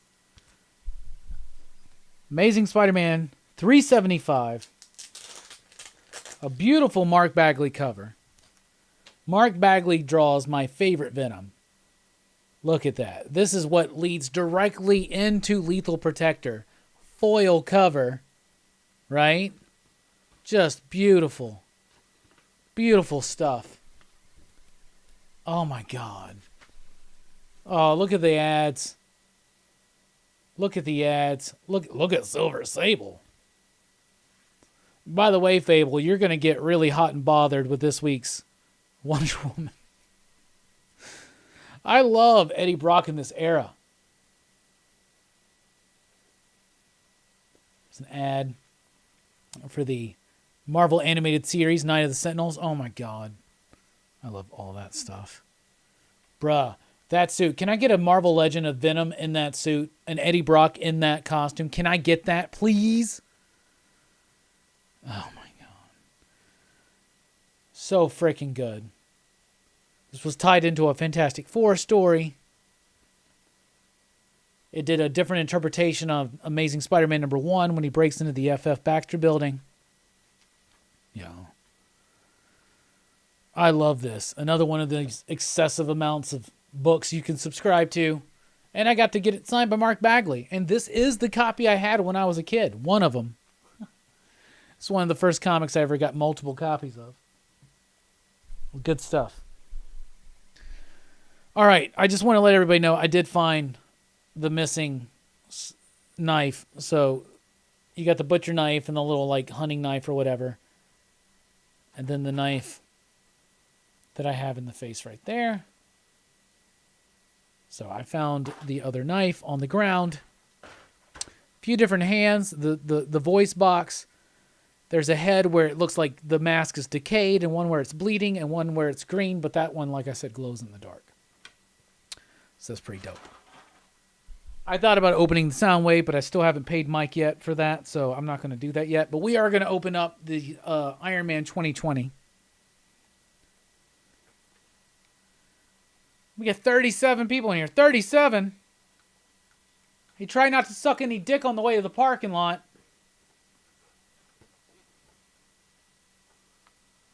We're going to open up this Iron Man 2020 gift from Mike, the voice Matthews, Mike06. Check him out, Mike06 on Instagram. Also want to give a big shout out to Ricardo Ferreira, an artist in Portugal who designed our new logos. T-shirts are now available. Links in the description below. So there it is. I'm a big Iron Man fan. I just recently, I bought the new War Machine, and then as a gift, Mike got me the Silver Centurion, and now he's got me Iron Man 2020. Because I had like two, like 3 3/4 inch figures of some of these, but I got rid of them. But I told him like I really regretted getting rid of some of those because I really like all these different Iron Man suits from the 80s and 90s, especially. That's a dope figure. I know Manuel had to leave, but I wonder if he got this one. I think this is a Walgreens exclusive. I can't get it to focus. There we go. I've always been fascinated with these gears. That's why it sucked when 2020 finally happened. I was like waiting my whole life for 2020. And then they finally did the Iron Man 2020 story, and I thought it sucked. Bruh, the peg on that literally just fucking broke. Well, shit, it was free. Hopefully this peg won't break. Are you serious? Literally, the peg on the other one just broke off. Literally just broke off. I was like, why won't it stick in? Probably because it wasn't really complete. So yeah, and there you go. Pretty dope. Iron Man 2020. Let's put him next to Apocalypse. And yeah, let's move the skull so we don't lose it. There's my Marvel Legends Apocalypse figure. Age of Apocalypse. It's a pretty dope figure too. Mike is the salt of the earth, but let's not tell him that too much. Anyway, That was some toy unboxings. It's pretty good. Y'all have a good one.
What's up? We're not quite done yet.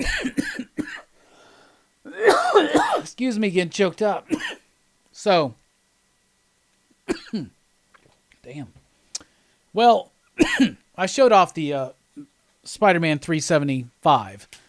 And let's be honest, that's not really complete without showing this one off. There's 374. Yes, once again, signed by Mark Bagley. One of my favorite Venom images. That's when Peter thought his parents were still alive. I know, Stefan, this is how it goes. Everybody's like, goodbye, station. Wait, what? Yeah, but there's my 374. Guys, just love these two issues so freaking much, y'all. This is like what got me in a comic. Look at that Wing Commander advertisement. Look at that Wing Commander for the Super Nintendo. Holy cow. Oh. Hot Cards winter sale. Ugh. Y'all, my cousin was on Facebook today. He's like, I've been thinking about, look at John Kruk. Look at John Kruk. My cousin was on Facebook today, and he was like, I've been thinking about recollecting my Masterpiece 92. I was like, damn, I think I gave away my second set to Brooks. Look at that shit. Oh my God.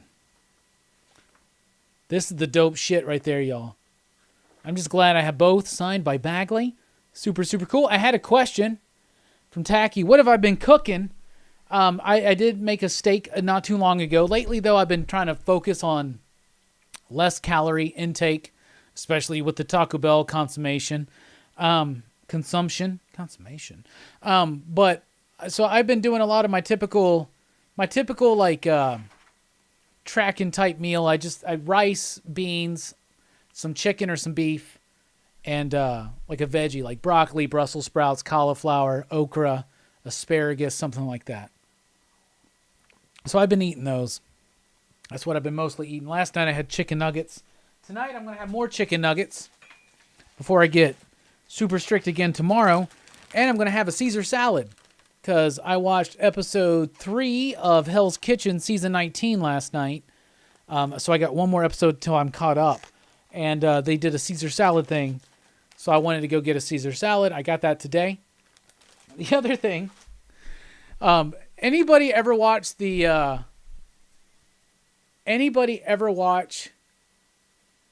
YouTube channel called Feature Man? It's this old dude who's like, he used to be like in Hollywood. I guess he was an actor or something. I don't remember. But like, he just does these videos of him like living in his house, like talking about the stock market, which I wonder what his opinions are this week. But for the most part, he does like these food reviews, and he does reviews of like frozen dinners, and he does these like recipes or whatever. Anybody ever watched Feature Man at all? Do I got spine ticks on my book? Is that what you're saying? Maybe. No spine ticks on 374. But these are from when I was a kid. There's a major spine tick right there. That's a thumb grip right there. There's one right there. See it? Look at that. I think I have another copy of this that's even worse. I think this is a newer copy. Bruh. I remember this ad. It's a safe bet the kid's favorite mutants aren't turtles. They're X-Men. Look how cool that kid is. You know what he looks like? He looks like someone ready for a Teen Dog Shades night.